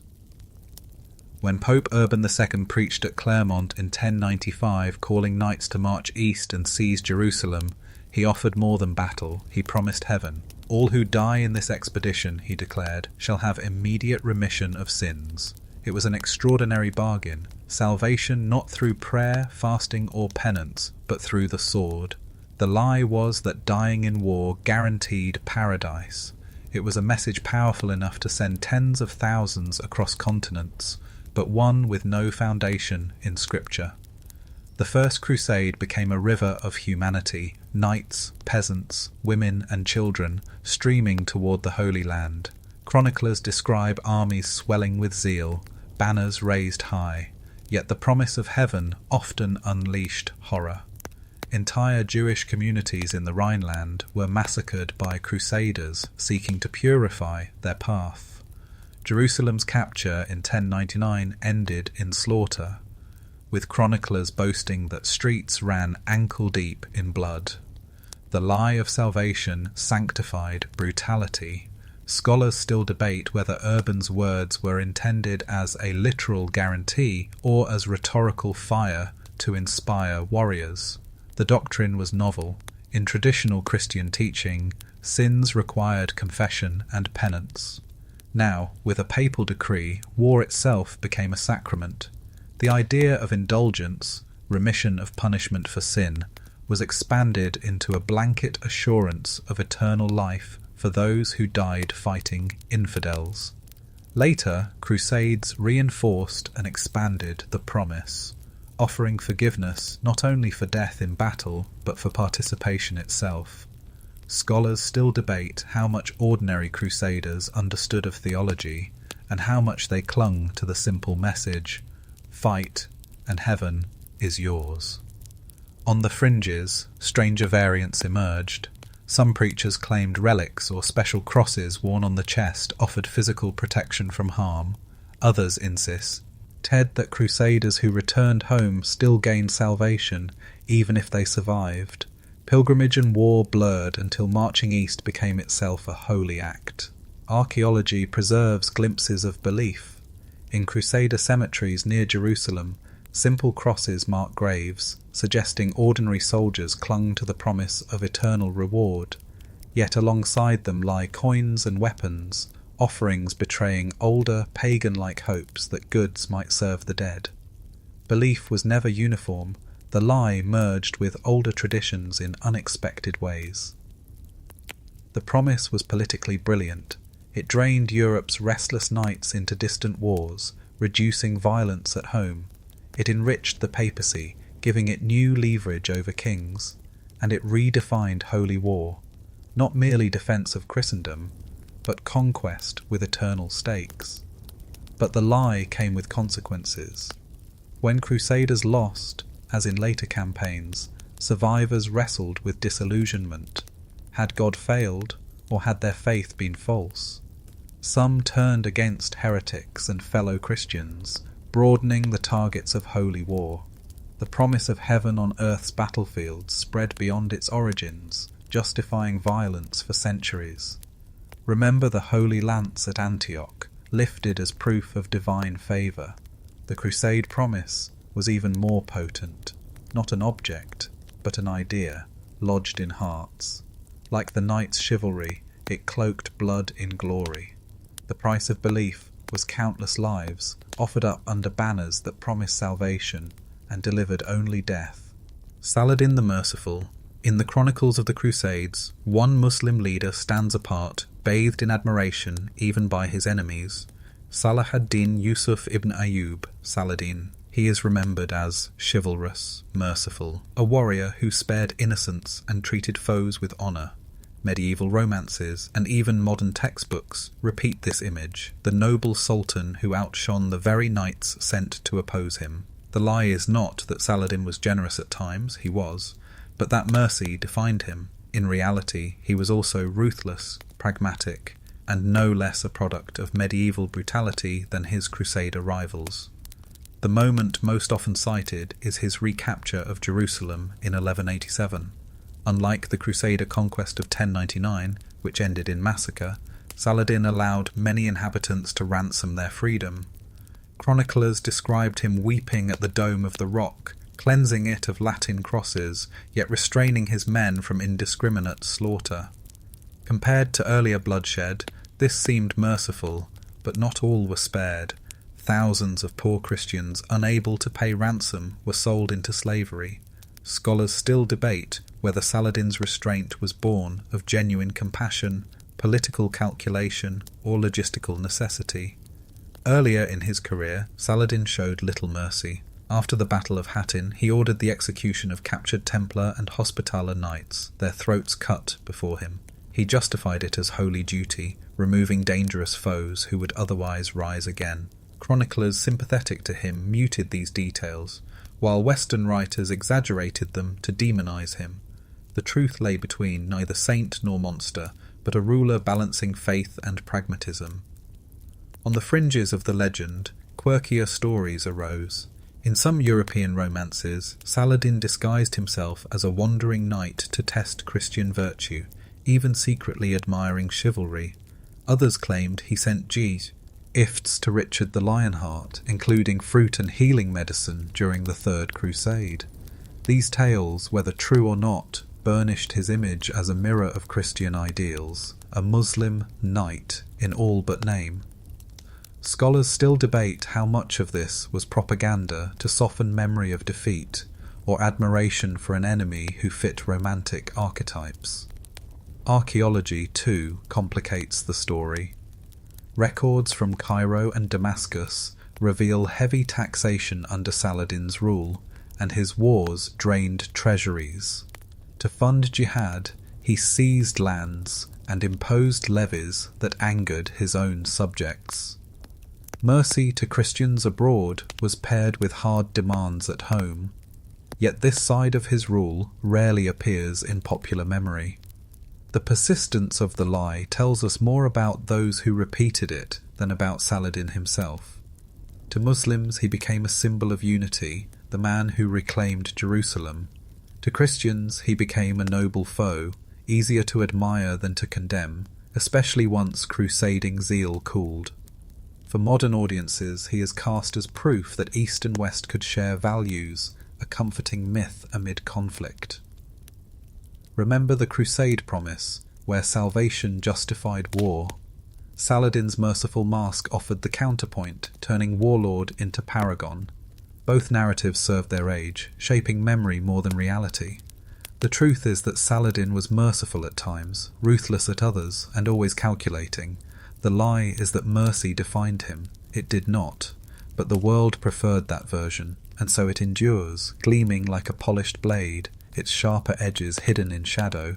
The papal keys. In the heart of the medieval church, amid parchment and ink, a document appeared that would reshape Christendom's hierarchy, the donation of Constantine. According to this text, the 4th century Emperor Constantine had supposedly granted the Pope authority over Rome, Italy, and the entire Western Empire, after being miraculously cured of leprosy. The lie was breathtaking. In truth, Constantine never signed such a decree, but for centuries the papal keys, the claim to supreme earthly authority, were built upon this forged foundation. The text surfaced in the 8th century, at a moment when popes sought independence from Byzantine control and leverage against Frankish kings. Its language mimicked late Roman style, but with medieval vocabulary betraying its origin. By the 11th century, popes like Gregory VII wielded it to justify their supremacy, confronting emperors in the investiture controversy. To challenge papal power was to deny Constantine's supposed gift.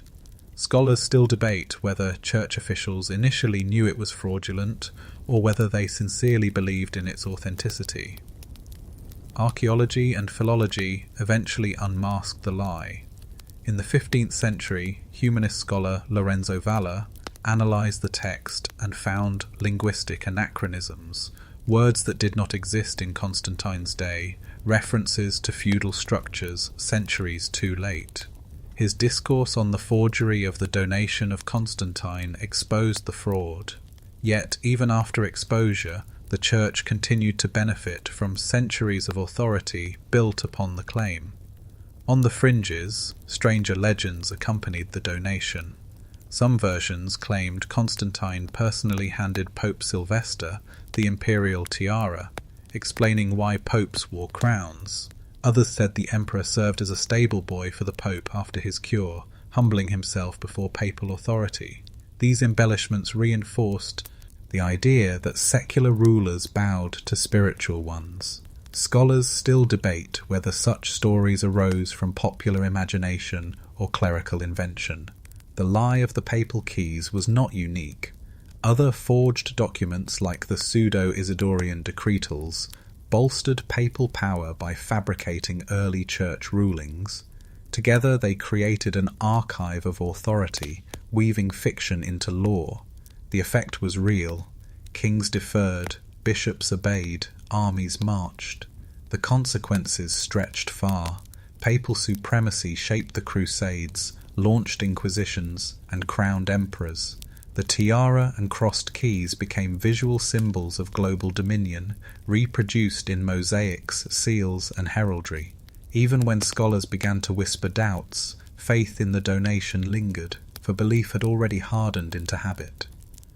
Remember Saladin's crafted image of mercy, smoothed into legend.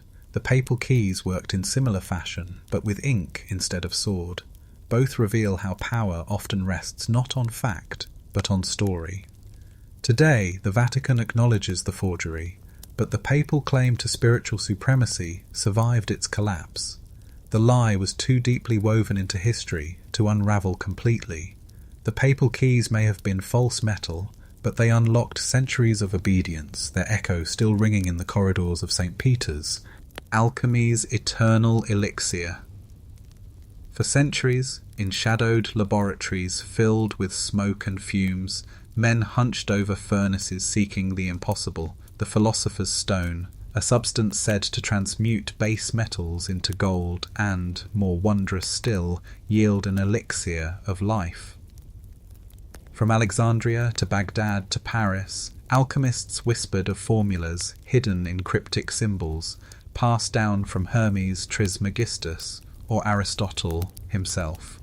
The lie was not that they found such a substance, they never did, but that the pursuit itself was a faithful quest for eternal truth. In reality, alchemy was equal parts science, superstition, and opportunism wrapped in secrecy. One of the earliest alchemists recorded, Zosimos of Panopolis in Roman Egypt, 3rd to 4th century CE, described visions of furnaces where spirits were boiled and purified. His writings mix metallurgical recipes with mystical allegory. Later, in the Islamic Golden Age, scholars like Jabir ibn Hayyan, Geber, elaborated alchemy into elaborate systems of elements and balances. Yet alongside experiments with acids and distillation, treatises promised impossible powers. Scholars still debate whether Jabir's works represent genuine scientific exploration or compilations of later pseudonymous authors trying to legitimize alchemy with his name. By medieval Europe, the lie had become lucrative. Charlatans claimed to possess secret powders, selling princes promises of limitless wealth. Manuscripts like the Aurora Consurgens and Tabula Smaragdina, the Emerald Tablet, couched instructions in riddles. That which is below is like that which is above. Alchemists cloaked their failures in allegory, insisting the truth was hidden to protect the unworthy. In reality, the gold remained elusive, but the myth endured. On the fringes of this lie, strange stories multiplied. Nicolas Flamel, a 14th century Parisian scribe, was said to have discovered them. Read the secret of immortality. Centuries after his death, legends insisted he still walked the streets, disguised, his fortune proof of the stone's power. In Prague, Emperor Rudolf II patronized alchemists, filling his court with astrologers and mystics who promised eternal youth. No philosopher's stone emerged, but glassware, pigments, and techniques born in alchemical labs advanced real chemistry. Scholars still debate whether alchemy should be seen as fraud or as proto-science. Archaeological finds provide glimpses of the practice. Excavated workshops in London and Cologne reveal crucibles stained with traces of mercury, sulphur, and arsenic, dangerous brews that likely poisoned their makers. Fragments of manuscripts filled with cryptic diagrams of suns, moons, and serpents remind us how tightly science and symbolism once entwined. The lie of alchemy was powerful because it spoke to deep human desires: wealth without labour, life without end, knowledge beyond reach. Monarchs funded it, commoners dreamed of it, mystics spiritualized it. Even Isaac Newton, father of modern physics, filled notebooks with alchemical speculations, convinced nature's hidden code could be cracked. Remember the papal keys, a forged document granting false authority? Alchemy's elixir was its mirror, a forged promise of knowledge pursued across generations. Both reveal how lies endure when they answer what people most want to hear. No philosopher's stone was ever found, but the search left behind something unexpected: the tools and habits that helped forge modern science. The elixir was a lie, but from its smoke, truths slowly condensed. The witches' pact. In the late medieval imagination, a chilling story spread across Europe that witches, mostly women, met at midnight crossroads, signed contracts in blood, and pledged themselves to the devil in exchange for power. They were said to fly on broomsticks, curse crops, and cavort in orgiastic sabbaths lit by infernal fire. The lie was that such pacts and gatherings ever existed in the way inquisitors described them. What began as scattered accusations hardened into a doctrine fueling centuries of fear, persecution, and death. The Malleus Maleficarum, published in 1487 by Heinrich Kramer, codified the myth. It declared witches were real, female by nature, and bound to Satan through oaths. Its lurid descriptions of flight, infanticide, and sexual congress with demons spread widely, endorsed by the church and secular courts. Yet no credible evidence ever proved the existence of such organized cults. Trials relied on confessions extracted under torture, confessions that repeated what interrogators already expected to hear. Scholars still debate whether inquisitors truly believed these narratives or cynically used them to consolidate authority. Archaeological evidence paints a quieter picture. Amulets, charms, and herbal remedies unearthed in rural villages suggest what many witches really practiced: folk healing, midwifery, protective magic. These traditions threatened clerical authority, making them easy targets. Yet, when accused women confessed to flying at night, they often echoed details fed to them. The pact with the devil was not testimony, but performance, rehearsed through pain. On the fringes of this lie, odd tales flourished. Some trials describe ointments made from hallucinogenic plants, belladonna, henbane, mandrake, that when smeared on the skin could induce vivid sensations of flight. Scholars still debate whether such drug-induced experia. Enses gave rise to rumours of broomstick journeys, later exaggerated into literal demonic flights. The pact myth had devastating consequences. Tens of thousands were executed across Europe between the 15th and 17th centuries, many burned alive. Communities fractured under suspicion.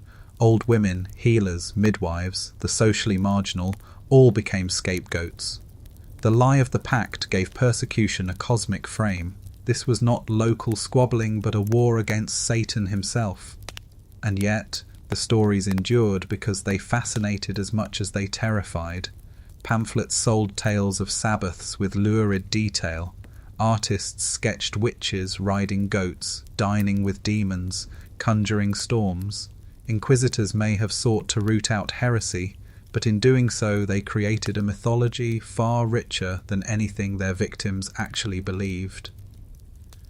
Remember Alchemy's elusive elixir, a lie pursued because it promised what people longed for.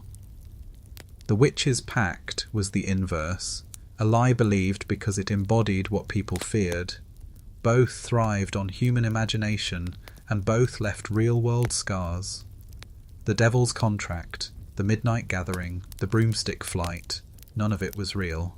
But the hangings, the pyres, the drowned bodies in rivers were. The witch's pact was not a story of women serving Satan, it was a story of societies serving their own fear, the blood libel. In the spring of 1144 in Norwich, England, a boy named William was found dead in the woods. His death, tragic but ordinary in an age of disease and violence, was transformed into something monstrous. Rumours spread that local Jews had kidnapped him, crucified him in mockery of Christ, and drained his blood for ritual purposes. This was the first recorded instance of the blood libel, a lie so powerful that it ignited centuries of persecution across Europe. The Norwich story was written down by a monk, Thomas of Monmouth, who turned William into a saintly martyr. He claimed Jews reenacted the crucifixion each year, choosing Christian children as victims. No evidence supported his tale, but it spread rapidly. Soon, similar accusations erupted in Blois, Trent, and dozens of towns. Each time a Christian child disappeared, grief sought an explanation, and the lie provided one. Scholars still debate whether clerics cynically invented these charges to justify seizing Jewish wealth, or whether they were themselves swept up in fear. Archaeological traces tell quieter truths. In many towns, records show Jews thriving as traders, physicians, and moneylenders, roles both needed and resented.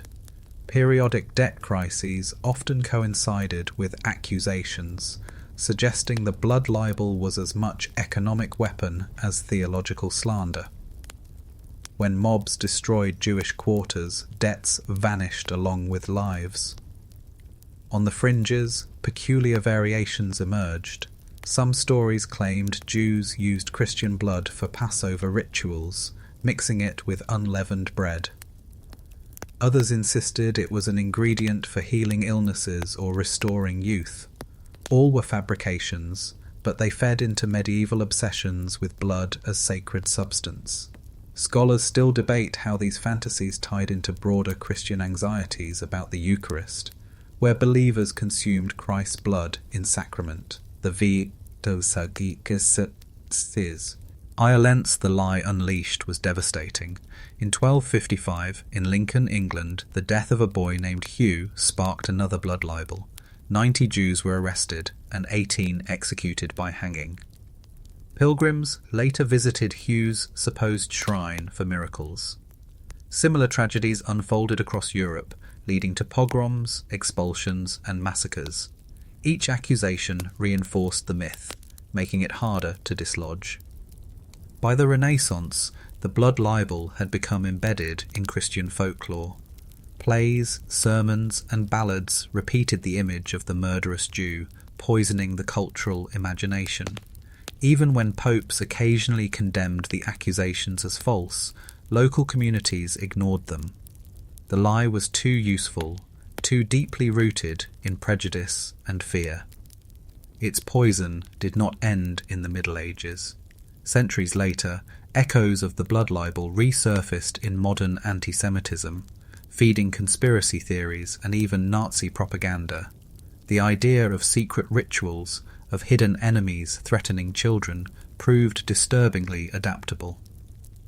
Remember the witch's pact. Built from fear of midnight gatherings, the blood libel worked in parallel, a myth of secret rites designed to transform neighbours into monsters, Both thrived on projection, on the human need to externalize fear.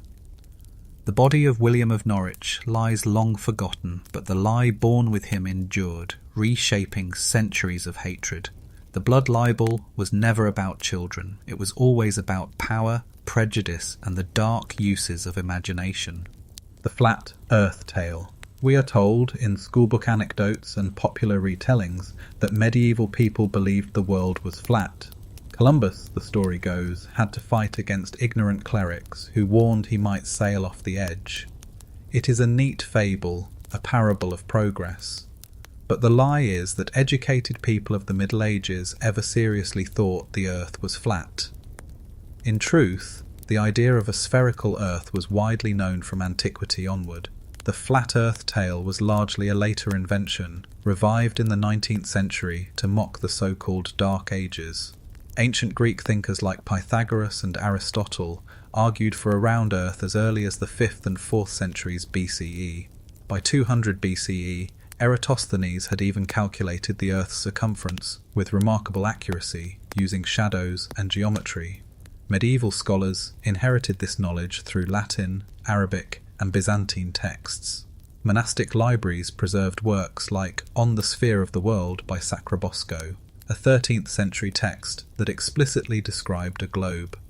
Scholars still debate how widespread this knowledge was among ordinary people, but among the learned, the Earth's roundness was accepted fact. So where did the flat Earth myth come from? In the age of exploration, stories emerged of bold navigators defying ignorant opponents. Washington Irving's 1828 biography of Columbus dramatized clerics at Salamanca, denouncing his voyage as impossible on a flat Earth. It was fiction, not history. By the 19th century, with science and religion locked in public debate, the flat Earth fable became a convenient weapon. Casting the medieval church as foolishly literal reinforced the narrative of modern enlightenment triumphing over superstition.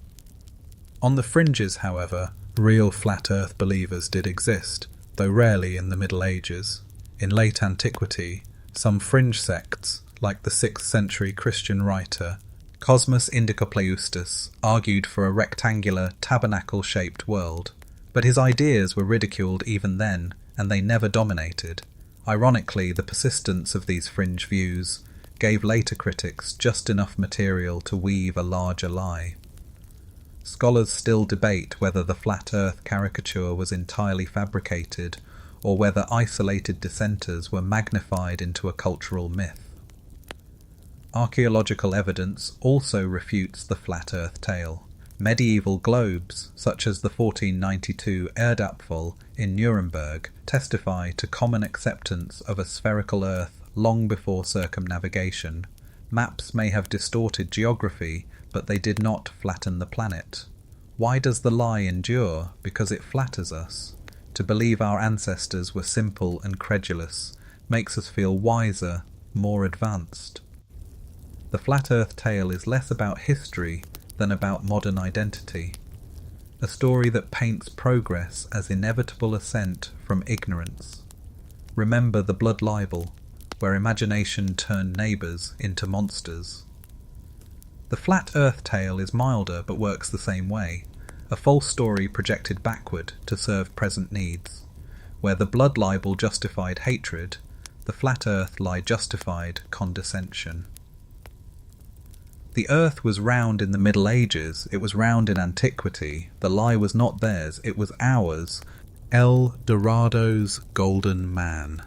In the early 16th century, as Spanish conquistadors pushed deeper into the Americas, whispers spread of a land overflowing with riches.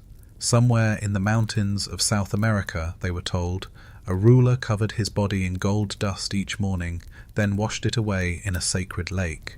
This figure became known as El Dorado, the Gilded Man. Over time, the man became a city, then a kingdom, then an entire empire of gold. The lie of El Dorado sent armies into jungles, rivers, and mountains, chasing wealth that never existed. The origin lay in Muisca rituals near Lake Guatavita in present-day Colombia.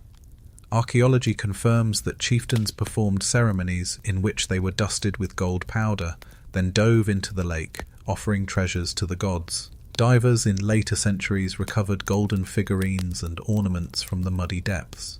But what was a localized ritual became distorted by Spanish greed into visions of limitless wealth.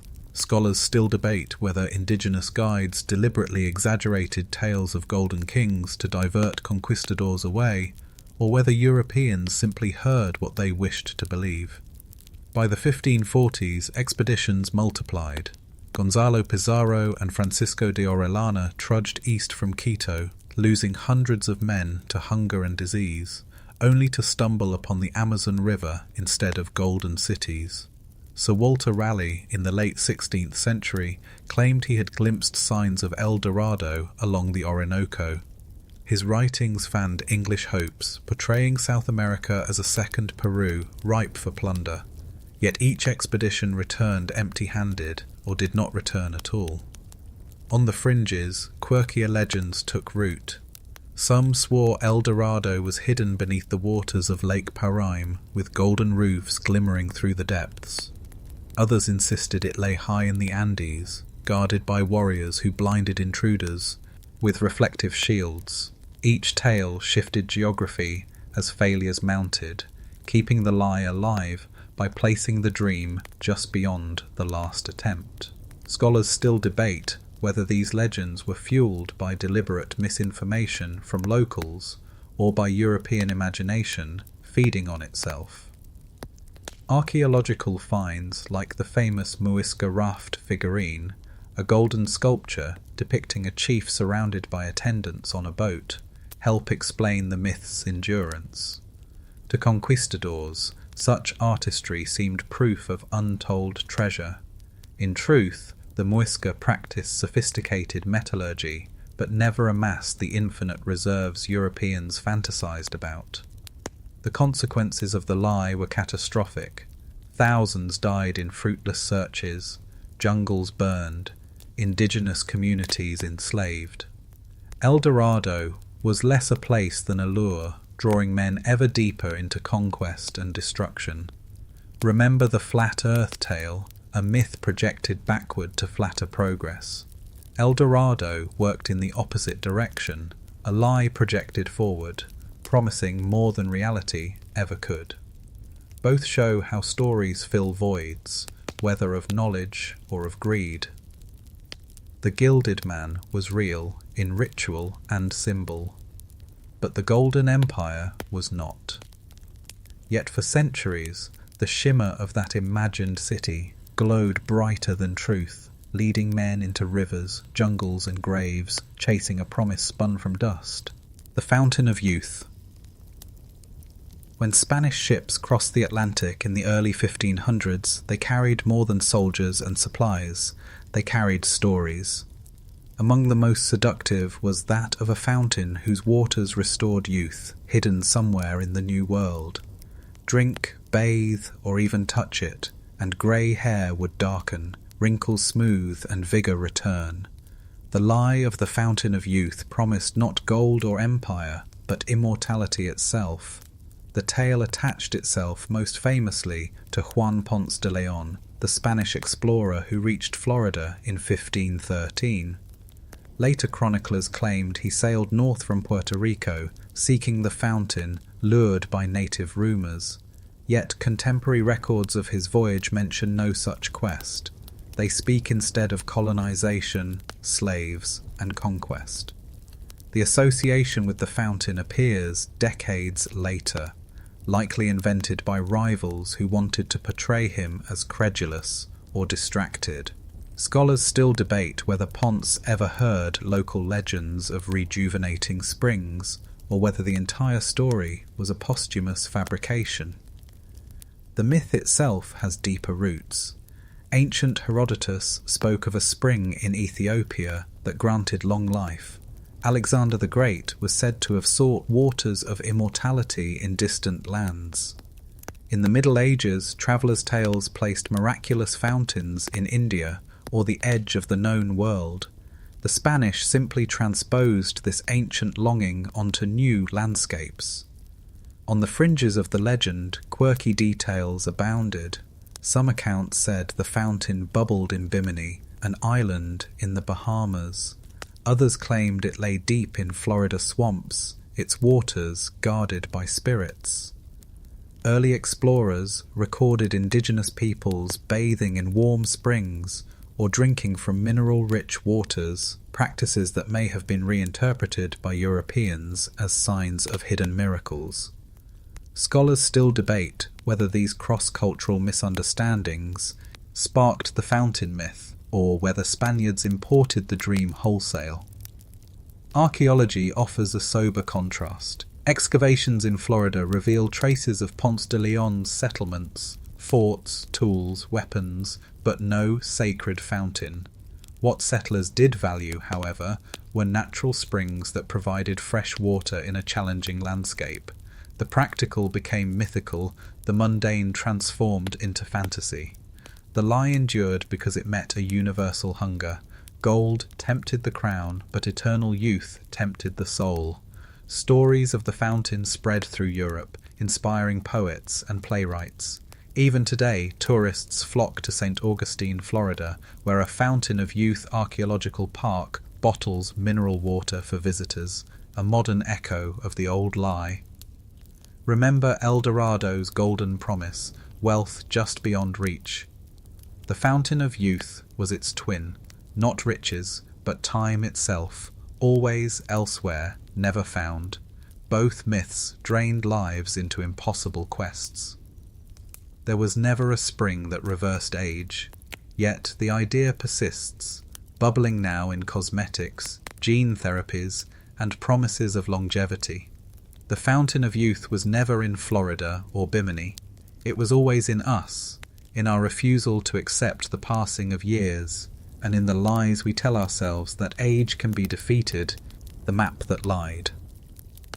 In 1965, Yale University unveiled what seemed to be a stunning discovery, a medieval map of the world, the Vinland map, supposedly drawn in the 15th century. What made it extraordinary was a faint outline of North America labelled Vinlanda Insula, suggesting that Europeans knew of Norse voyages to America long before Columbus. Headlines declared it proof that Columbus was not first, that the age of discovery had earlier beginnings. The lie was that the map was authentic. Today, most scholars believe it is a modern forgery. The story of Viking exploration is true enough. Archaeology at Lans or Meadows in Newfoundland shows Norse settlements around the year 1000 CE, but the Vinland map promised something more. Documentary evidence that medieval Europe preserved this knowledge. Its parchment dated to the 15th century, but chemical tests revealed modern ink, laced with titanium dioxide, a pigment unavailable before the 20th century. Scholars still debate whether the forgery was crafted in the 20th century to deceive collectors, or whether it was an earlier fake meant to impress Renaissance readers.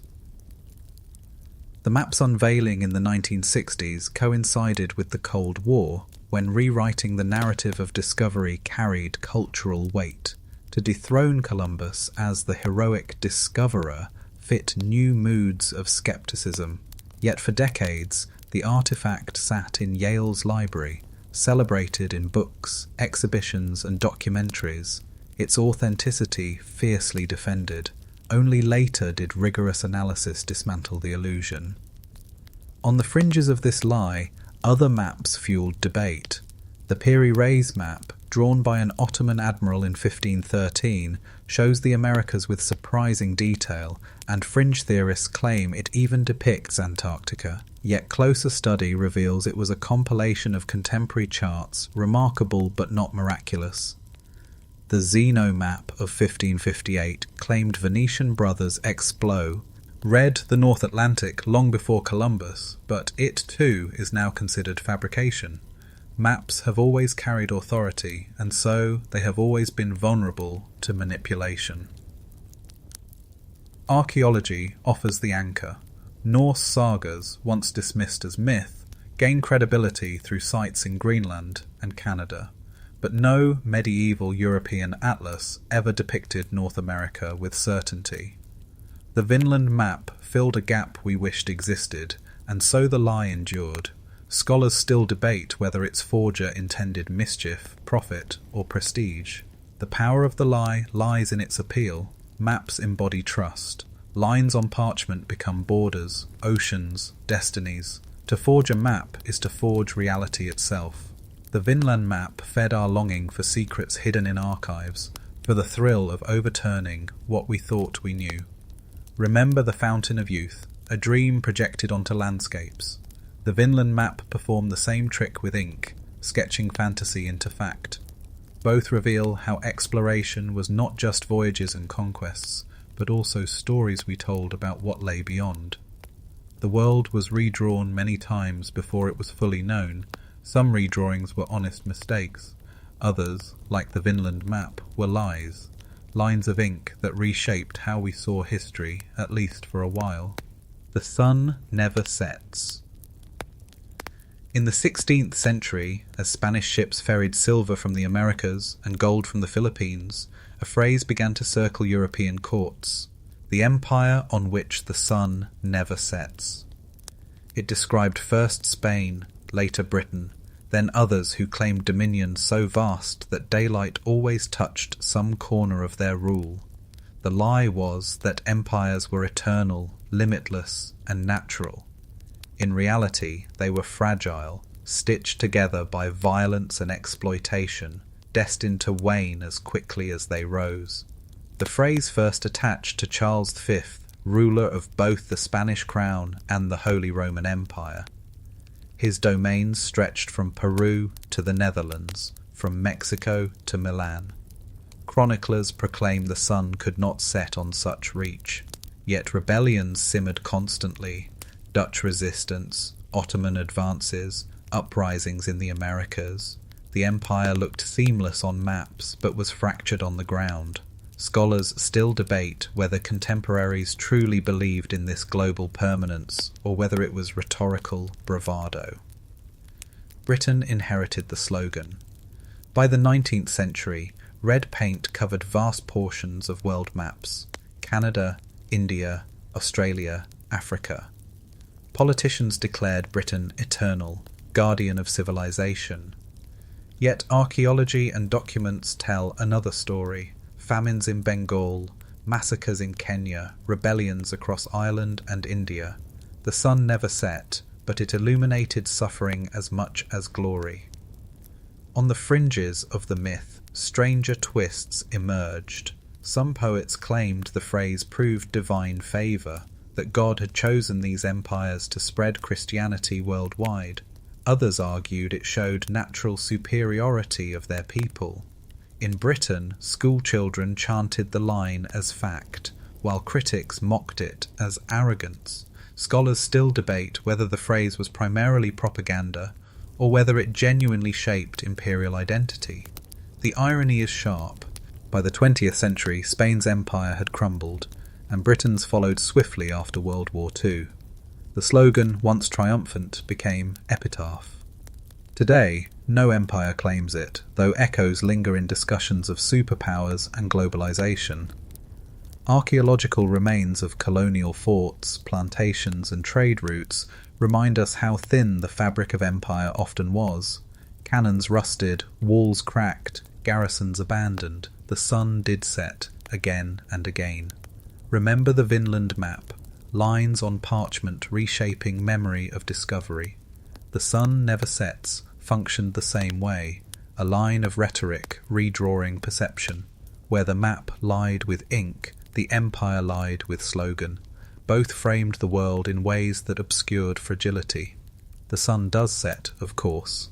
Empires rise, shine briefly, then fade.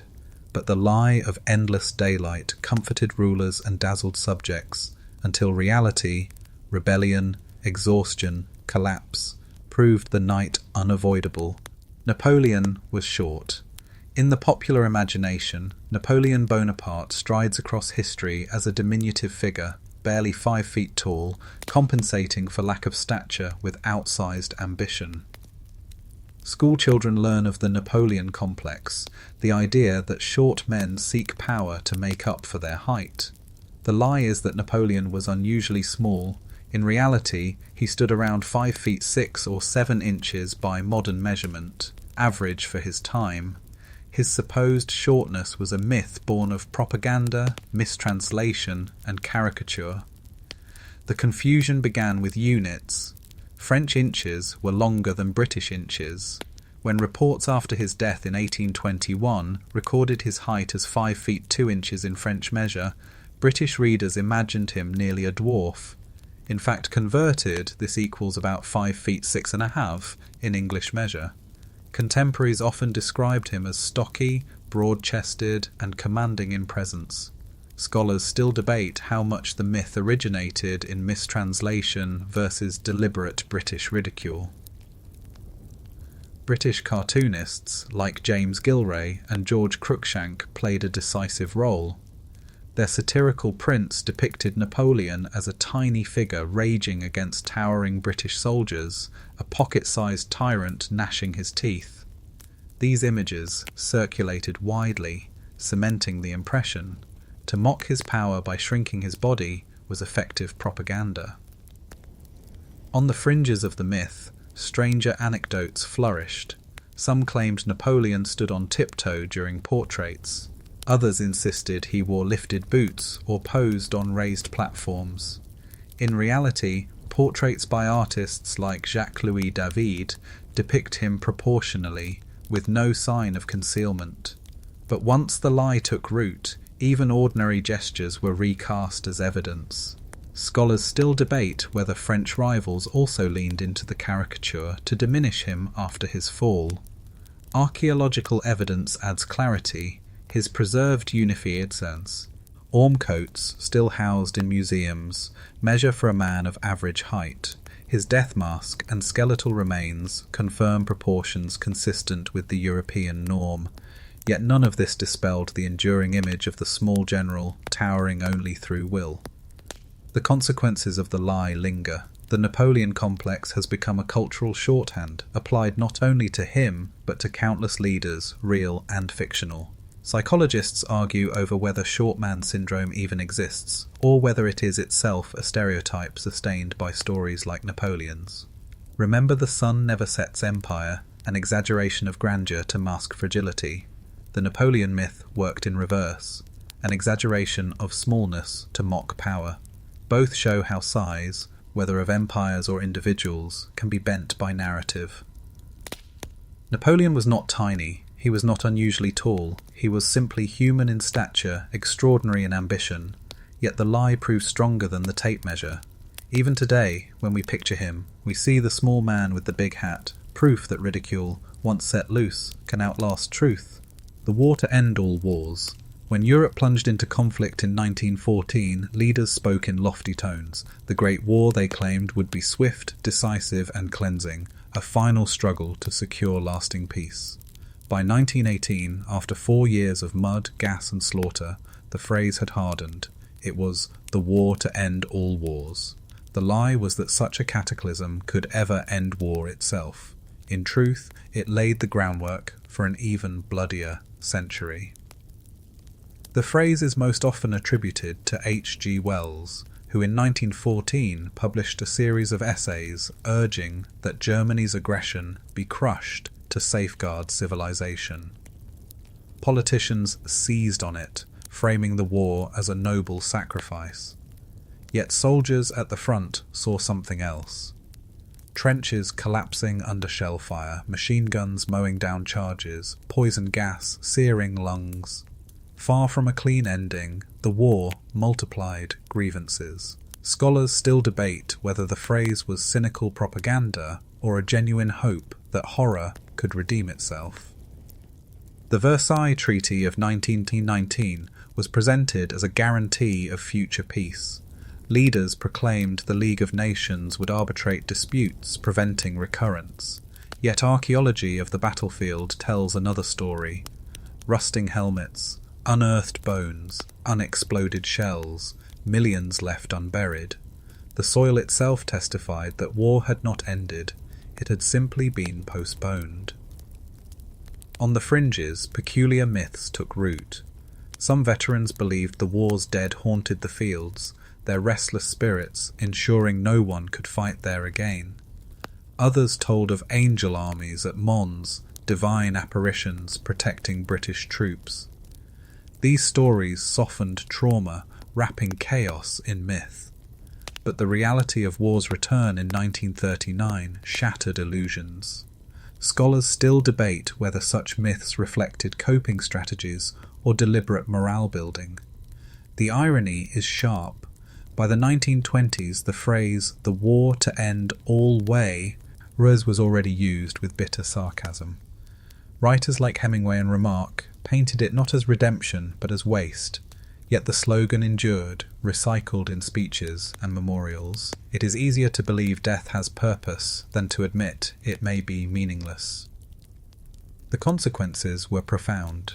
World War I reshaped borders, toppled empires, and seeded grievances in Germany, the Middle East, and Eastern Europe. These unresolved tensions fed directly into World War II. The war to end all wars, far from closing history, opened one of its darkest chapters. Remember Napoleon's supposed smallness, a myth that mocked power. The Great War's slogan was its opposite, a myth that inflated meaning to mask futility. Both show how language shapes memory, turning bodies and battlefields into stories we can endure. The war did not end wars, it did not end empires. It did not even end itself, for its echoes carried straight into the next. But the lie, that mass death could birth eternal peace, remains one of the most seductive ever told.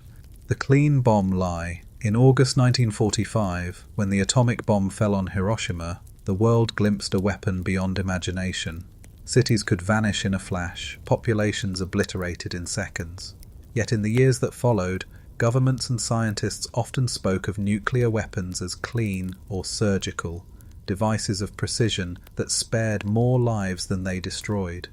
The lie was that there could ever be such a thing as a clean bomb. The earliest version of the lie was utilitarian. US officials argued that atomic strikes on Hiroshima and Nagasaki saved lives by ending the war quickly, avoiding an invasion of Japan. While it is true the bombs hastened surrender, the framing masked the human toll. Over 200,000 dead, many from radiation sickness in the weeks and months afterward. Scholars still debate whether Japan was already on the brink of surrender and whether the bomb was as necessary as claimed. In the 1950s, during the Cold War, the lie evolved. The hydrogen bomb, 1,000 times more powerful than Hiroshima's device, was described as a deterrent, its sheer scale ensuring peace. Then came talk of tactical nuclear weapons, smaller, supposedly precise bombs that could be used on battlefields without widespread devastation. Propaganda films showed smiling families in fallout shelters, convinced survival was manageable. Archaeological evidence tells a different story. Geiger counters, bunkers, and radiation suits preserved from the era speak of deep anxiety, not calm acceptance. On the fringes, stranger claims circulated. Some scientists experimented with neutron bombs, marketed as killing people with radiation while leaving buildings intact, a weapon framed as humane because it preserved infrastructure. Others floated peaceful nuclear explosions, promising to use bombs to dig canals or mine resources. Projects like Operation Plowshare in the United States actually tested these ideas, blasting craters in deserts, only to abandon them when fallout spread uncontrollably. Scholars still debate whether such projects were sincere optimism or thin veils for weapons development. Survivor testimony from Hiroshima and Nagasaki pierced the rhetoric. Skins sloughed from bodies, shadows etched into stone, generations afflicted with leukemia and birth defects. These realities made mockery of the word clean, yet the lie persisted because it was useful. Governments needed citizens to believe nuclear arsenals could exist without threatening their very survival. The language of cleanliness was propaganda at its core. It reframed horror as hygiene, apocalypse as strategy. The clean bomb was not clean in any sense, neither in the air it poisoned, nor in the politics it dirtied. Remember the Great War's slogan, the war to end all wars, promising redemption through death. The clean bomb, lie repeated the pattern, destruction dressed as salvation. Both reveal how societies cope with terror by wrapping it in words. Today, arsenals remain, many thousands strong.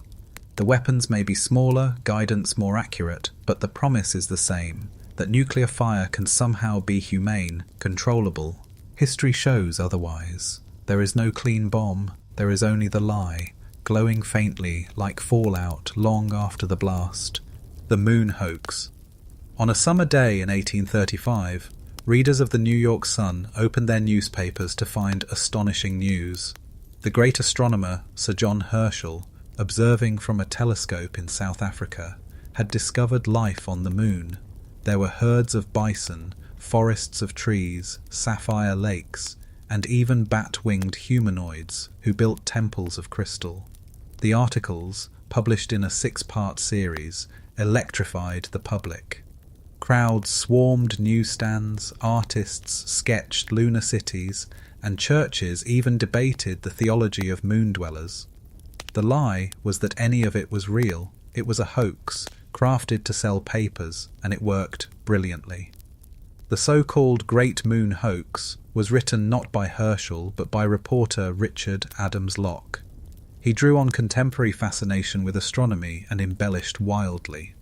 Telescopes had grown more powerful, and Herschel himself was genuinely conducting observations, but Locke spun fiction into reportage. Readers were enthralled. For weeks the paper's circulation soared. Scholars still debate whether Locke intended satire, mocking religious speculation about life on other worlds, or whether he simply sought profit. The details were lurid.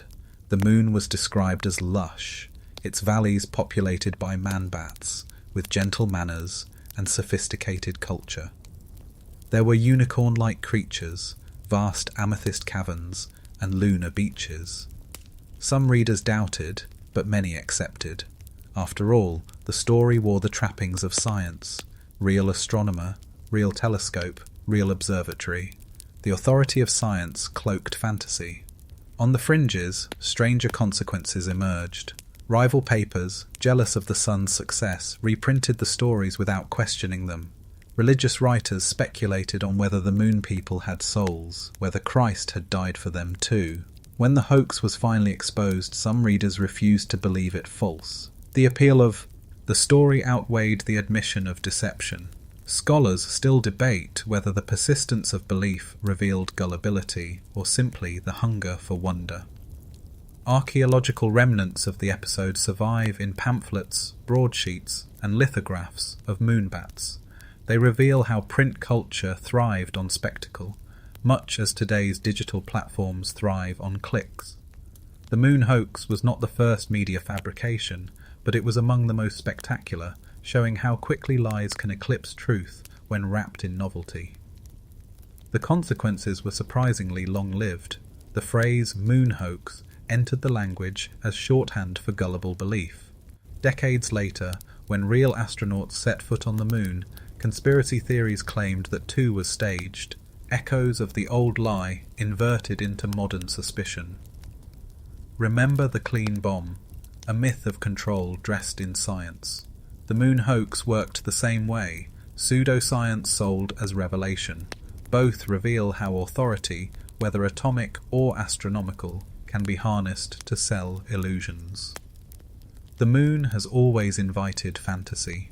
Poets wrote of lovers gazing at it. Dreamers imagined cities gleaming on its face. But the sun of 1835 turned fantasy into fact, if only for a moment.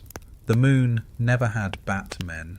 What it had was us, a species willing to believe, eager for wonder, and vulnerable to a good story printed in black ink. The eternal market. In modern economics textbooks, we often read of a simple beginning. Humans once lived in small groups, bartering goods directly. A farmer traded grain for a pot, a herder swapped goats for cloth. This barter economy, the story goes, was eventually replaced by money, then markets, then banks. It is a neat, linear tale, repeated in classrooms and policy speeches alike. The lie is that such a universal barter stage ever existed. Archaeology and anthropology suggest otherwise. The myth was popularized in the 18th century by Adam Smith. In The Wealth of Nations, he painted a picture of early humans trudging to market, struggling to trade chickens for shoes until they invented currency. It was a compelling story for the rise of capitalism, making markets appear natural, timeless, inevitable. Yet, anthropological studies reveal no society built purely on barter. Instead, communities relied on credit, reciprocity, and complex social obligations. Scholars still debate whether Smith knew he was simplifying, or whether his tale was always intended as parable. Archaeological evidence from Mesopotamia tells a different story. As early as 3000 BCE, clay tablets recorded debts, wages, and rations, often calculated in silver but not exchanged hand to hand. Temples and palaces managed redistribution, not haggling peasants in a market square. Similarly, in the Americas and Africa, goods often moved through gift networks, feasts, and alliances, not simple barter. The eternal market was an illusion cast backward. On the fringes, quirkier examples stand out. The Yepes people of Micronesia used giant stone discs as money, too heavy to move. Ownership passed by story and recognition, not by physical transfer. In medieval Europe, tally sticks of notched wood recorded debts for centuries. None of these systems fit the neat barter-to-cash trajectory, yet Smith's myth endured because it explained capitalism as human destiny. Scholars still debate how much the myth was shaped by colonial encounters, where Europeans misread unfamiliar economies as primitive barter. The consequences of the lie have been profound. By portraying markets as eternal, modern economics framed alternatives, gift economies, redistribution, commons, as deviations rather than norms. Colonial administrators imposed money systems on conquered peoples, dismissing their traditions as backward. Even today, the barter myth is invoked in arguments for austerity or privatization, as if to resist markets is to resist nature itself. The appeal is clear. The eternal market lie reassures us that competition and currency are not inventions but instincts, as old as humanity. It turns economic systems into biology, discouraging challenges or reforms. But the record tells another story. Markets are cultural, historical, malleable. Remember the Moon Hoax, which cloaked fantasy in scientific authority. The eternal market did the same with economics, a fabricated past wrapped in scholarly prose. Both reveal how deeply a story, once told with confidence, can shape centuries of thought. There was no pure age of barter. There was no timeless universal market. There were only humans, endlessly inventive in how they exchanged, shared, and owed. The lie of the eternal market lingers because it is simple. The truth is messier and far more human. The lost cause. When the American Civil War ended in 1865, the Confederacy lay in ruins. Slavery, the institution at its heart, was legally abolished. Yet almost immediately, a new story rose from the ashes, the lost cause. According to this narrative, the South had not fought for slavery, but for states' rights, for honor, for a noble but doomed way of life. Generals like Robert E. Lee were cast as saints, battles as tragedies of fate, and enslaved people recast as loyal servants. The lie of the lost cause reshaped memory, turning defeat into myth. Former Confederate leaders like Jefferson Davis began the work, insisting slavery was never the war's true cause. Organizations such as the United Daughters of the Confederacy later amplified it, building monuments, rewriting textbooks, and sponsoring school plays that painted the Confederacy as gallant. By the early 20th century, generations of Southern children learned that their ancestors fought not for bondage, but for principle. Scholars still debate whether this myth was deliberate propaganda or an unconscious reshaping of painful memory. Archaeology and records tell a harsher truth.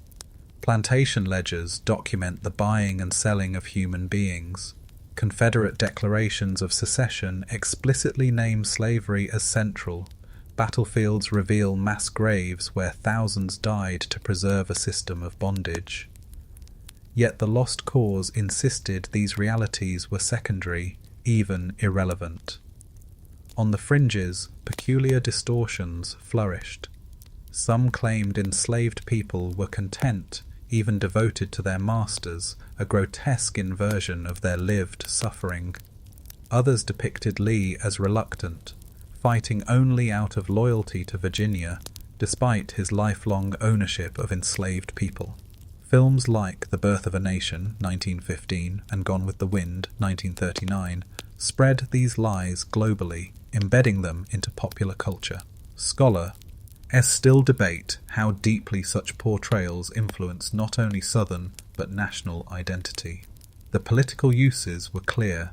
By minimizing slavery, the lost cause helped justify segregation and Jim Crow laws. It allowed white Southerners to mourn defeat without confronting guilt, and white Northerners to reconcile with them without centering black freedom. Monuments erected in courthouse squares across the South during the late 19th and early 20th centuries were less about remembering the dead than about enforcing racial hierarchy. The consequences echo still.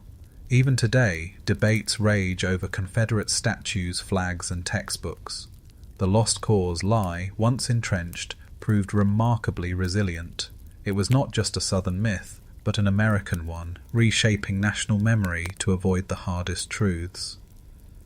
Remember the eternal market, a lie that recast history as natural law. The lost cause performed a similar sleight of hand, making injustice vanish into honor. Both remind us how easily stories can overwrite evidence when they serve identity. The Civil War was fought over slavery. Its legacy is not noble defeat but human bondage and emancipation. Yet the lost cause turned chains into silken banners, grief into pride. It was not simply a lie, it was a deliberate forgetting, one that still shadows the present. History's end. In 1989, as the Berlin Wall cracked and the Cold War thawed, a new story swept across the world. Liberal democracy, some proclaimed, had triumphed not just in politics, but in destiny. The philosopher Francis Fukuyama declared it the end of history, the final form of human government. Wars might flicker on, but the great struggle of ideologies was over. The lie was that history ever ends. The timing gave it force. The Soviet Union was collapsing, communist regimes unraveling, and capitalism seemed unchallenged.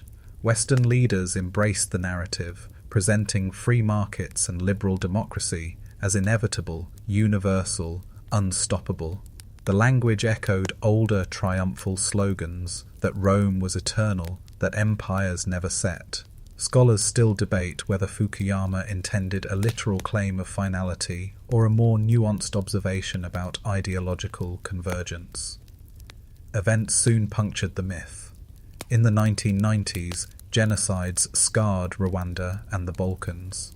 In 2001, terror struck New York, launching wars without clear end. The 2008 financial crisis shook faith in free markets. Authoritarian states, once assumed to be transitional, proved durable and even resurgent. Archaeology of the future, our data, our ruins, will likely show not the end of conflict, but its mutation. Yet the end of history still circulates, repeated in speeches and headlines, because it comforts the idea that struggle can conclude, that uncertainty can fade. On the fringes, odd interpretations appeared. Some enthusiasts claimed technology itself, computers, the internet, would end history by uniting humanity in shared knowledge. Others argued global capitalism would dissolve nations into one market. Neither proved true. Scholars still debate whether the phrase was ever meant as prophecy or simply captured a fleeting mood of triumph. The lie reveals how much we crave closure. To imagine history as Esther's story with an ending is tempting, but history is not a novel. It is a river, sometimes raging, sometimes slow, never still. Each end births a new beginning. Remember the lost cause, a lie that reframed defeat as destiny. The end of history lie did the reverse, reframed triumph as permanence. Both show how we twist memory to avoid uncertainty. History never ends. It shifts, coils, doubles back, surprises. The wall fell, yes, but new walls rose. Democracies flourished, but so did new tyrannies. The end of history was a lie of confidence, one more mask we placed over the face of time. And so, 40 lies later, the pattern is clear. From the golden past to god-kings of clay, from towers that touched heaven to bombs claimed clean, lies have shaped the way we see ourselves. They reassure, terrify, glorify, excuse. Some crumble quickly, others linger for centuries. Each reveals less about the world as it was, and more about the world we wished to believe. History's end was never written. History continues, restless, unfinished, alive. Conclusion. Across these 40 chapters, we have wandered from clay tablets to Cold War bunkers, from pyramids to printing presses, from ancient altars to modern headlines.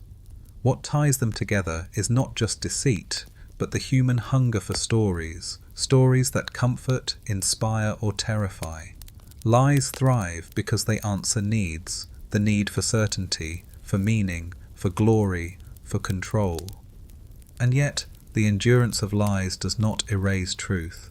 Archaeologists still sift dust, scholars still argue, survivors still testify. Through their work, cracks in the lies widen, and light seeps through. We cannot banish deception from history, but we can learn to see it, to ask who benefits, who believes, and why it endures. The lies that changed the world forever did not vanish. They ripple still, shaping our myths, our politics, our identities. To study them is not to despair, but to recognize the power of story itself. For in knowing how lies work, we become better stewards of truth and better tellers of the stories yet to come.